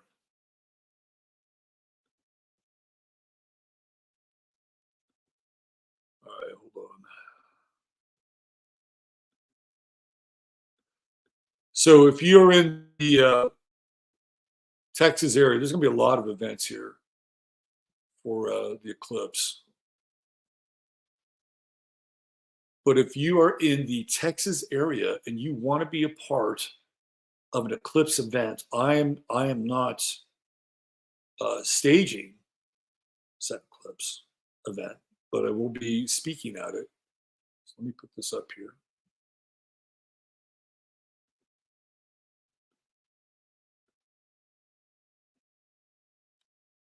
Right here. I think there are 3 eclipse events happening in the area. And I'll be at this one right here.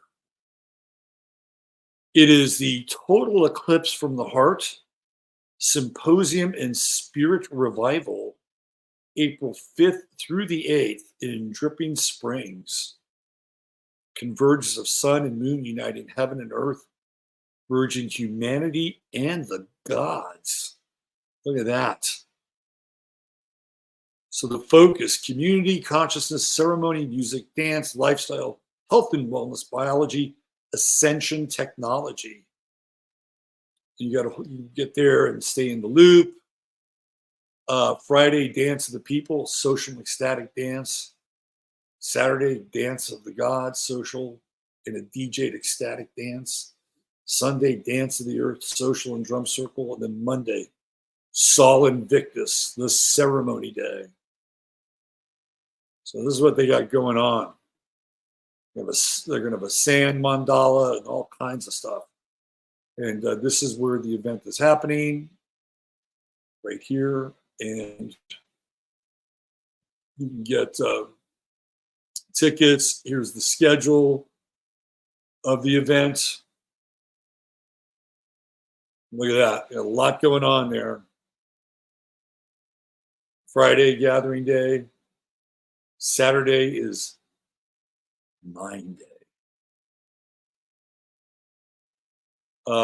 Sunday is Heart Day. And then Monday is Spirit Day. Right there. And then let's see what we got going on. Saturday, we got Portals to the Future with Russell von Olhaus. I like Russell. He's a good astrologer. Got some yoga going on. You look like yoga every day, if you're into that. Kirtan yoga, meal break. And then we have Lamatashi Norbu, Path of the Spiritual Warrior. And then we have Mitch Cutler in the afternoon. Frequency activation. Oh, look at there, right there, Mr. Robert Phoenix, 2:30. Then we have the shift with Shannon and Russ right there. And more shift with Shannon and Russ. A lot of shifting with Shannon and Russ going on. So if you are interested in this event, Nancy Crossway, Bonnie Taub, Grace Gravestock, Dr. Carolyn Chu, Lee San, it's going to be a very spiritual event. Anyway, I'll be there, I guess, 2:30. Frequency activation, does that mean? Yes. Time slots. I guess they have these frequency activation things. Anyway, you can camp there. Look at that. You can camp. All I need to know about camping. They got lodging right there. There's the lodging. Beds, rooms, suites, cottages. Bunkhouse with shared full. I guess there's a female's bunkhouse. Is that right? Kitchen, females, I guess. I'm not sure. But there's, you know what? You can go to this website and they'll answer all your questions. Speakers and facilitators. You can see all the speakers. So there's Russell and Shannon, and they are part of the Austin Astrological Society. Shannon is an Aquarius rising with Pluto currently transiting her ascendant. And Russell is her dude. Lana Morrow, PhD neuroscientist. Lamatashi Norbu, Tibetan Buddhist monk and artist. Lee San Mullins, quantum light activator and temple guide. Dr. Carolyn Chu, Chinese medicine. Philip Zeiblot, MD, NPH. Helen Quayle, frequency channel. Nancy Crossway, energy medicine practitioner. Robert Phoenix, astrologer. Ray Stegall, dimensional harmonizer. Cole Whitty, CO Condor approach. Mitch Cutler, spiritual nutritionist. Bonnie Taub. It's an all-star lineup.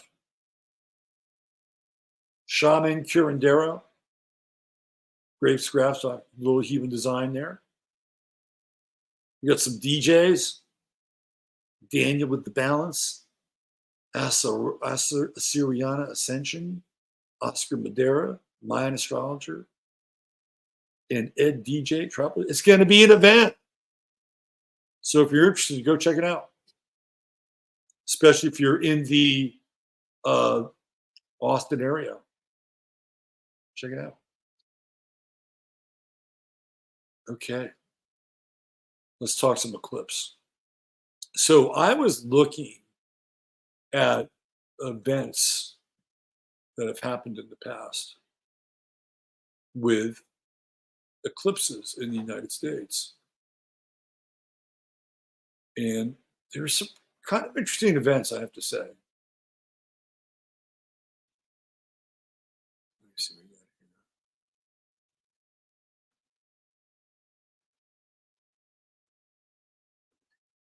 Here we go. Oh, it's Peachy time. Hi, Peachy. You must be hungry. Peachy's hungry. Okay, so which one is this? This is, yeah, all right. So let's check this out. These are some interesting moments in American eclipse history. There aren't a lot, but there are a few. 1097 on July 11th, there was a big one in Chaco Canyon. A symbol carved into rock called petroglyph in Chaco Canyon National Historical Park may be a representation of a total solar eclipse. The symbol, a filled-in circle with squiggly lines shooting out from its edge, has a small filled-in circle just to its upper left. Scientists hypothesize that the symbol represents the sun in total eclipse, and the small circle is the planet Venus, which would have been seen in that location during the eclipse. The arrangement of the celestial bodies took place on July 11th, 1097, during the height of Chaco culture. Have you ever seen those glyphs at Chaco Canyon? Some of them are pretty frightening. Like, some of them are like, kind of, what the fuck is this creature? Right? And people kind of running away, right? They're like, there's some weird shit in Chaco Canyon. Just saying. Just saying. So in 1758, an amateur astronomer in Rhode Island documented the first lunar eclipse recorded by a so-called European colonist. While others had noted celestial events, this astronomer, whose name we do not know, recorded several details. So the first time we get a real theoretical sighting is on the Lewis and Clark Trail, January 14th and then June 16th. So Lewis and Clark observed a lunar eclipse while at Fort Mandan in North Dakota.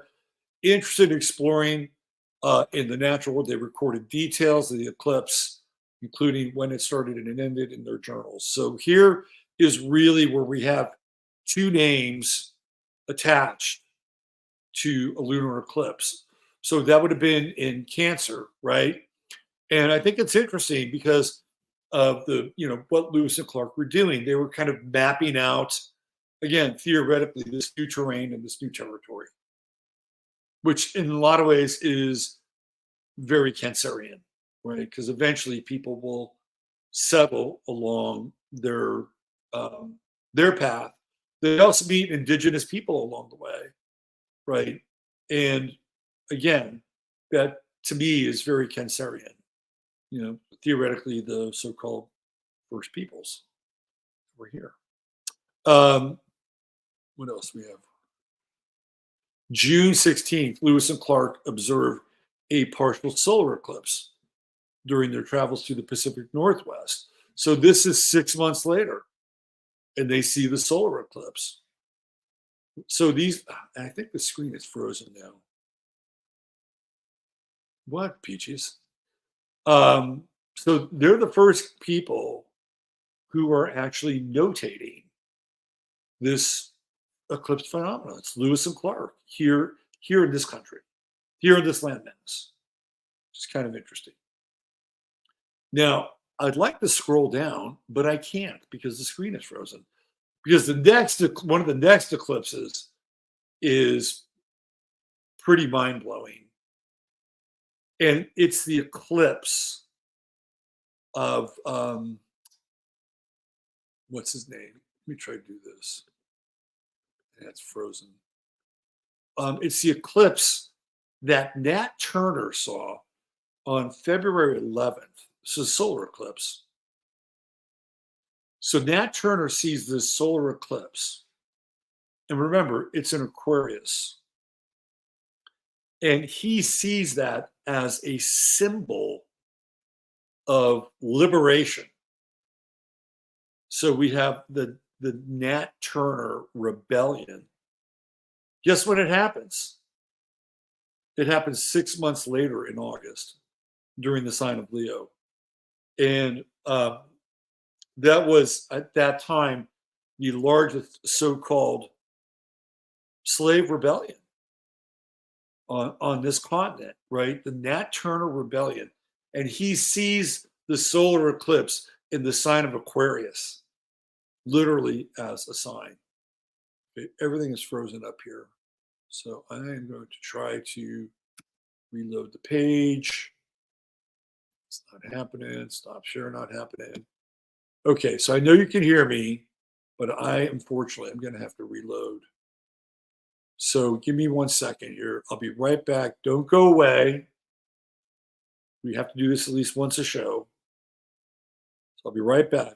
Do not go away. Whatever you do, because we got more of the eclipse to cover.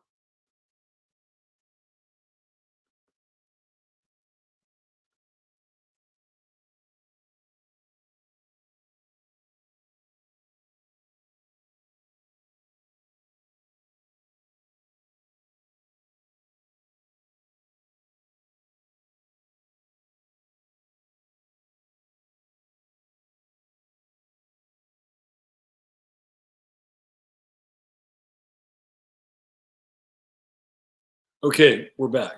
So I want to go back to that that one page because I wanted to show you guys, and hopefully it'll stick. So there it is, right there, February 12, 1831. Nat Turner,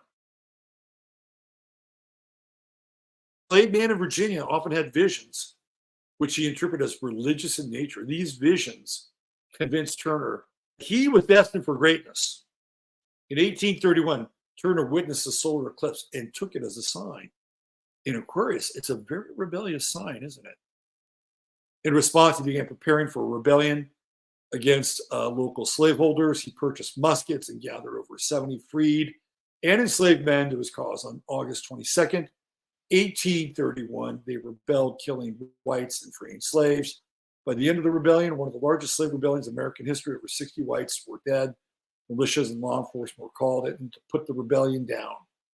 Over 120 black people, some of whom had nothing to do with the rebellion, were killed. I think it's interesting that it was an Aquarian eclipse, which tends to be quite rebellious. This is another one, August 7th, 1869. Scientist George Davison. This guy was in Alaska. And he told the natives that the eclipse was coming. And they were like, yeah, we're not so sure about that. And I think maybe he wanted to continue his exploration through Alaska. And he needed these people, the Chilkat Indians, to kind of like give him their blessing, right? So they saw that he told them what was going to happen. And then it happened. And they were like, yeah, okay, you're cool. You can continue to just explore our landscape. So there's another one in Alaska, right? This one is kind of weird. I'll show you this one. 1918, the totality of this eclipse was visible from Washington State. Scientists used this eclipse to test Einstein's theory of general relativity. their observations supported his conclusions, and his name became widely known among the public. So this is a really interesting eclipse. Now, I haven't, rabbit hole this thing, but they used a fucking eclipse to validate Einstein. And what's interesting is that this eclipse from 1918 kind of mirrors the eclipse from 2017, which is almost 100 years later, which started in Oregon and then ended in Florida. It's a very similar eclipse. So because I don't know how they use the eclipse to confirm his theory of relativity. I don't know. I just literally stumbled across this before the show started because I thought it was interesting to look at some of these prior eclipse events in the United States. So maybe before next week, I'll have some kind of handle on how somehow they're really. So Einstein and Einstein's theory and his popularity are in due part known because of the eclipse. And I didn't know that. Kind of interesting. Let's get into the eclipse itself. Let's take a look at the planets on the eclipse. And we'll continue to do some of this as we move closer and closer towards this eclipse. Let me pull this up here.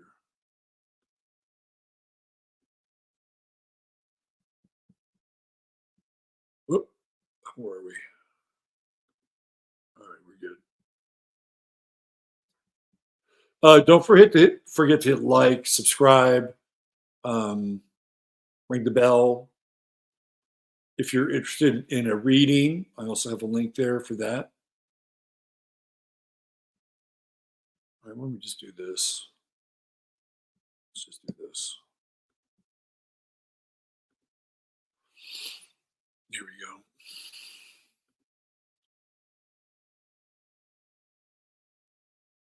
All right.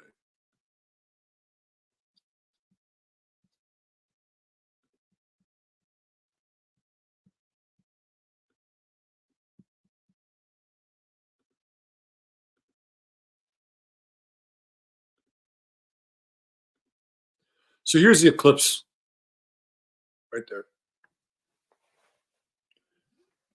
Now, what's interesting is that these planets will be theoretically visible, right?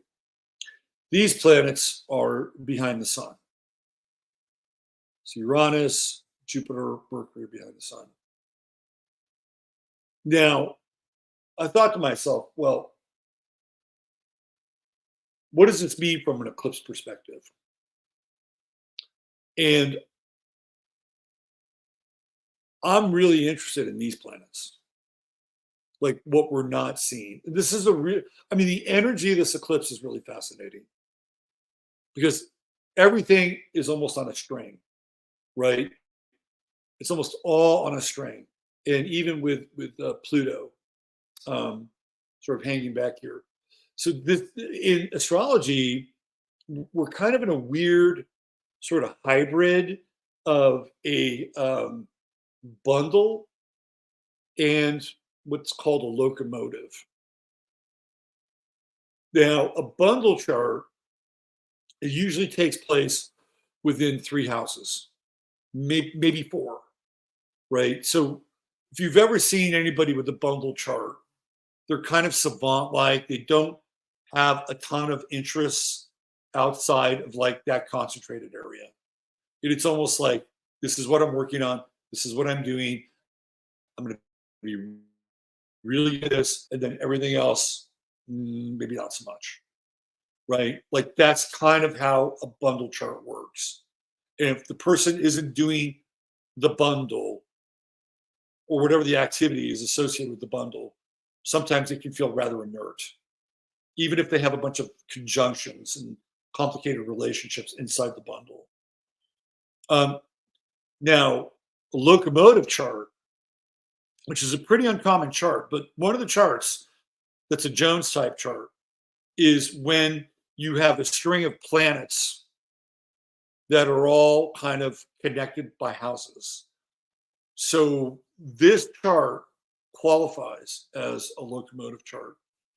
And theoretically, the head of the locomotive or the engine is the entity that's behind the sun, which we cannot see, which is Uranus. So Uranus is driving the eclipse. Now think about that for a second. It's driving the eclipse. What is Uranus? It's chaos. And it's a chaos that we can't see because it's behind the sun and it's an eclipse. Right? So Uranus is very interesting here. And we can interpret this in a lot of different ways. Right? That there could be things happening like while everybody's gazing this major event, like there could be other things going on that we're not privy to, and those things could be quite chaotic, right? Planned chaos, theoretically. I'm just putting that out there on a certain level. And yet it's even unplanned chaos. It's just like, it's literally part of our blind sight. We can't see it. We can't see it.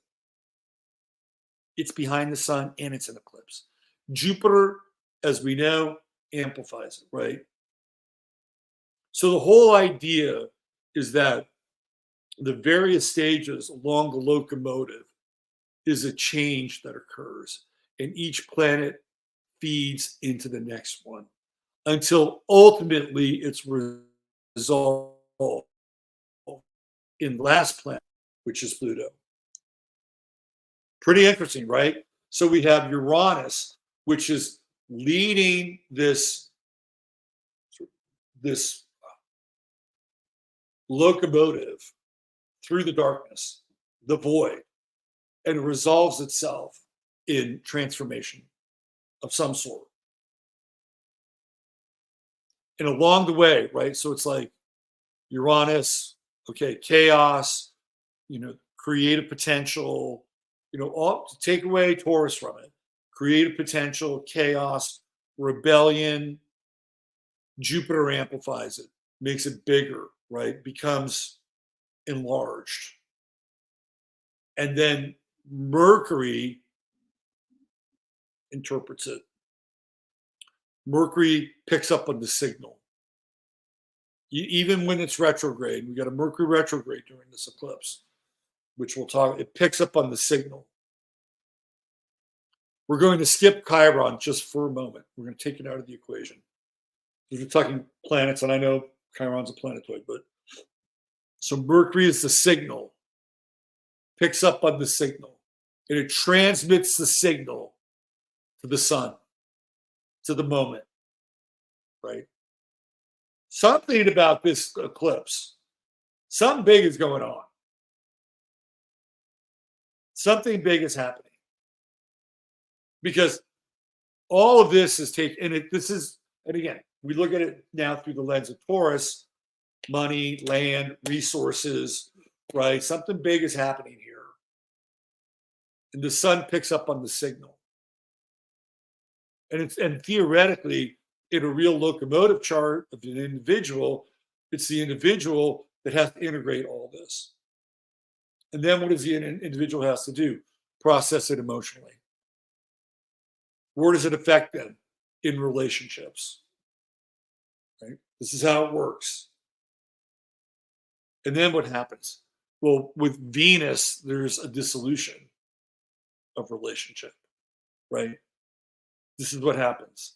There's harmony, accord, dissolution. And then we come into this weird sort of Saturn-Mars conjunction. And all of a sudden, like, there's a hard stop. And then there's this reformation Because when you get into Neptune, right, Neptune is dissolving. And then boom, it comes into Saturn. It's like, okay, there's a reformation here. And then we've got Mars, which is fucking energy, right? There's energy and impetus behind the reformation. And then it results in some kind of transformation. So if we break this down into chunks, right? We've got this chunk here, which we're not privy to because it's not visible. But then we pick up on it. We become very conscious of what happens and what needs to take place. Aries is a personal sign. And then it resolves in some kind of accord, but also dissolution. And then to me, this is the weirdest part of it all, because this feels in a lot of ways like a new order. Because we come to this dissolution point. When I say dissolution, I'm not talking about, I'm so disillusioned about it. No, it dissipates, right? There's like, okay, we're relaxed, or, we've spent our energies. We've come to this kind of transcendent moment. And then all of a sudden, there's something different coming. There's something different coming. And it's this Saturn-Mars conjunction. And then it resolves itself in this kind of transformational moment. This eclipse is really weird. Amongst all these other eclipses, like the eclipse in October was nothing like this. It was like kind of all over, right? There were a lot of things going on astrologically. But this is almost chunk-like, right? There's this chunk, and then there's this chunk, and then there's this chunk, and this chunk, and then this. And I think it's pretty trippy. I think it's pretty trippy. And the only thing that is really in conflict with anything is Pluto, right? Pluto's got a Mercury square. That's the only square with this eclipse. There's no oppositions. There's no trines. This eclipse is built on conjunctions and sextiles. That's usually what you get with a bundle chart anyway. And the Pluto-Mercury square, it's even a wide square, right? Now, I've talked about this eclipse a lot already. Other shows in October, I got a whole breakdown of this eclipse, the cross, the X, the Aleph, right? The Alpha, the Omega, like all the shit, running parallel to the Mississippi River. We looked at that kind of fissure that comes out of the Cascadian subduction zone, which mirrored the 2017 eclipse. And this thing runs right up to Nova Scotia and kind of, mirrors the New Madrid fault line in the Mississippi River. It's kind of a big deal. We've talked about all this stuff, right? We've talked about how it comes from Sinaloa, Mexico, the cartels, the thing that, could very well be impending, the thing that we don't see, right? The chunk that we don't see that's behind the sun, hidden, occulted from us, occluded. You've got areas that are, here in Texas, they're calling for a fucking state of emergency. Somebody's trying to call me. Hold on. What's up?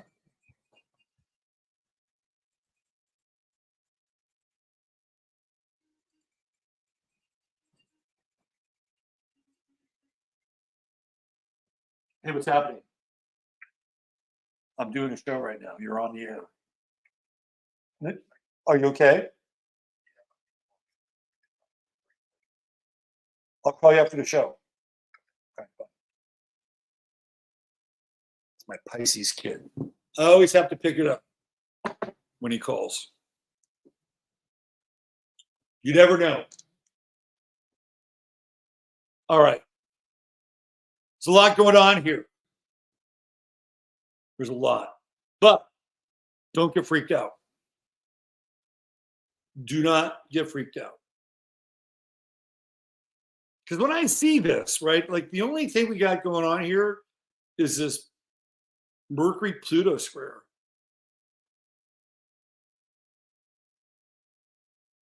Communications might be tricky. Like, well, who knows? Maybe we have some shit go down with the internet. Maybe there's some weird sun stuff happening. The thing that concerns me most about this eclipse, more than anything, is not the eclipse itself. Although I think there's some very intense phenomena around the eclipse. But the thing that concerns me the most is the piggybacking on the eclipse, right? So already people are starting, like Austin. Austin's already declared a state of emergency. They've already declared a state of emergency. There are other cities and towns along the eclipse path that are declaring a state of emergency. So this is what concerns me. It's the preloading of the fear. That concerns me. And that's when things start to take on kind of a life of their own. When I see this eclipse, I don't necessarily get a ton of fear from this eclipse. Although this little chunk back here does concern me a little bit. But this is the I think the most challenging aspect is the piggybacking onto the eclipse. And I think we know that there are forces and agencies in this world who understand astrology, they understand the public, they understand mania, hysteria, and they would not have any problem pushing that envelope. That's what concerns me about this eclipse. Potentially, there's a lot that can happen. And we've gone through all the various potentials. Even looking at something as intense as civil war, right? We've gone down that path. We've looked at the cross. We've looked at the Confederate flag, right? We've got some aspects coming up that are going to mirror the Civil War. Neptune goes into Aries, right? When Neptune went into, the last time Neptune was in Aries was basically the day after the Civil War started. Pluto's in Aquarius. That's a revolutionary war transit. Pluto in Aquarius, the revolutionary beginnings of the United States of America. Uranus is going to go into Gemini, another planet around during the Revolutionary War. So we have these major outer planet transits and cycles that bring up and echo these, really important epochs and periods during our time, right? We looked at Uranus and Taurus, which was very significant during World War II, right? And the rise of the Third Reich and what happened in Germany and what happened in the European theater. Uranus was in Taurus during that time. So we have these really major outer planetary cycles that, again, they sort of mirror these other times that we've been through.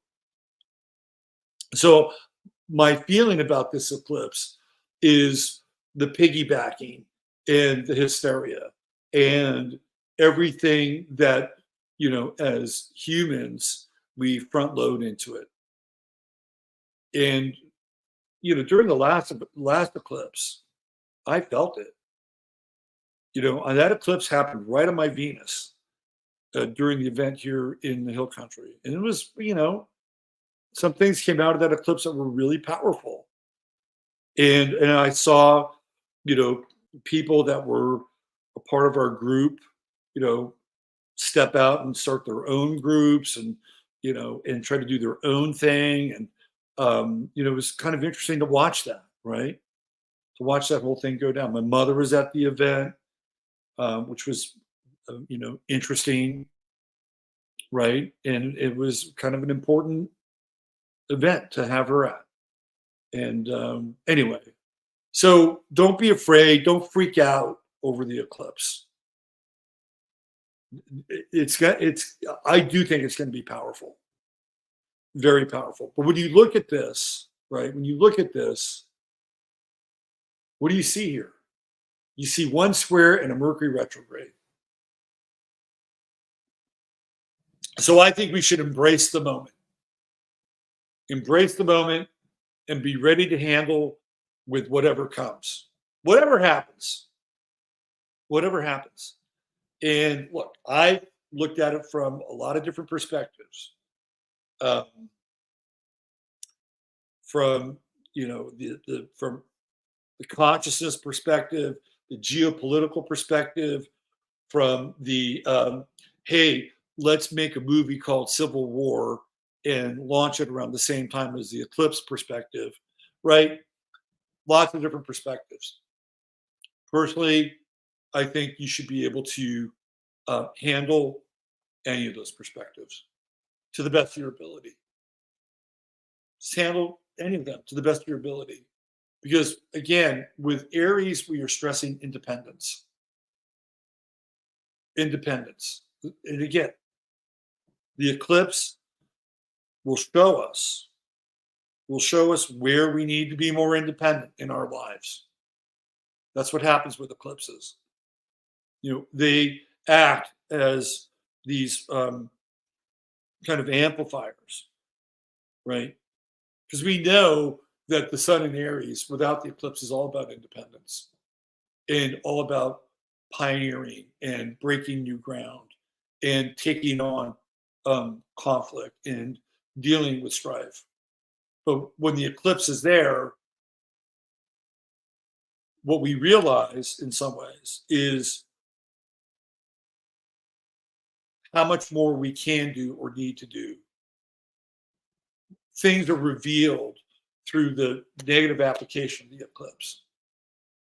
And there may be even occasion for more than one person during this eclipse to perform a role that they don't think they're ready for.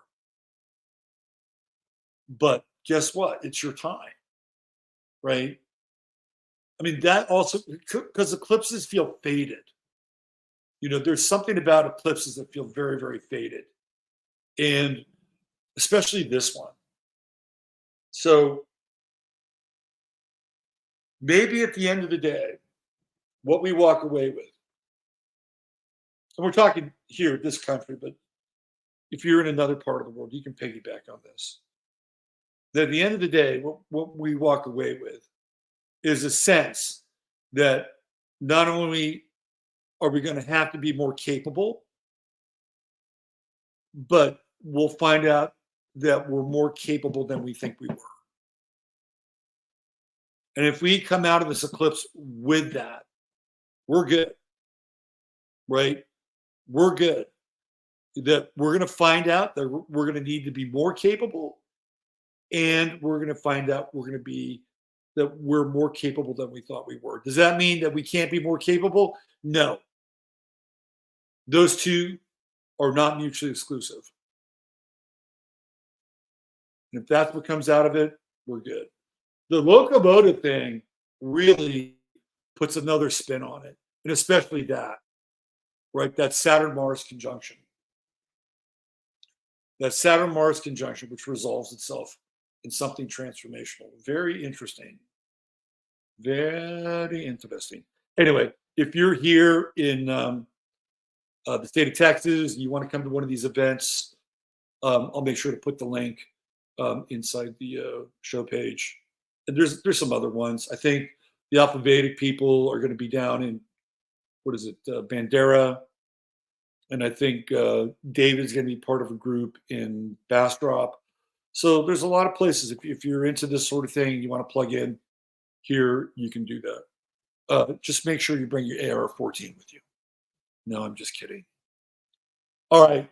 I was going to do the lunar eclipse, but I'm going to save that for next week because we'll have something to talk about then. won't we? We will. Okay, got the Ides of March coming up 5 days from now. Been hearing heavy stuff about the Ides of March. We get that every year, don't we? That's a very, the Ides of March is really connected to Caesar, isn't it? Caesar, beware the Ides of March. And who's the modern Caesar? It's Donald Trump. We'll get into that next week.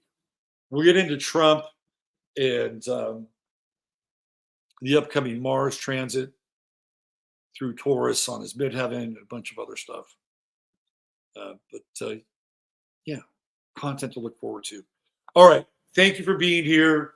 Don't forget to hit the like. Don't forget to subscribe. Share if you like the content. Tuesday night, Serious Sports back again with me and the dog star, Mr. Al Dog. And we'll be talking about a lot of really interesting stuff. Some of the betting scandals that we predicted are starting to, rear their ugly head in professional sports. So we're going to talk about that and some other sports related, astrological, esoteric related material. That'll be on Tuesday night. We'll be back with the astro weather on Tuesday, 15 minutes of flame. And then on Friday, there's a young dude that I follow on Twitter, and his Twitter feed is Kubrickology. And I'll be doing an interview with him tomorrow. And we're going to get into all things Stanley Kubrick and these strange mathematical formulas and numbers and syncs that go along with the movies and the people that star in the films of Stanley Kubrick and the cinematic master himself. So that'll happen on Friday with the Friday Firecast. Lots of great content. Stay tuned to the channel. Thanks, everybody. Love you all. Chattaria, you're the best. Mods, thanks for your participation as always. And we'll see you guys on Tuesday night with Serious Sports. Bye for now.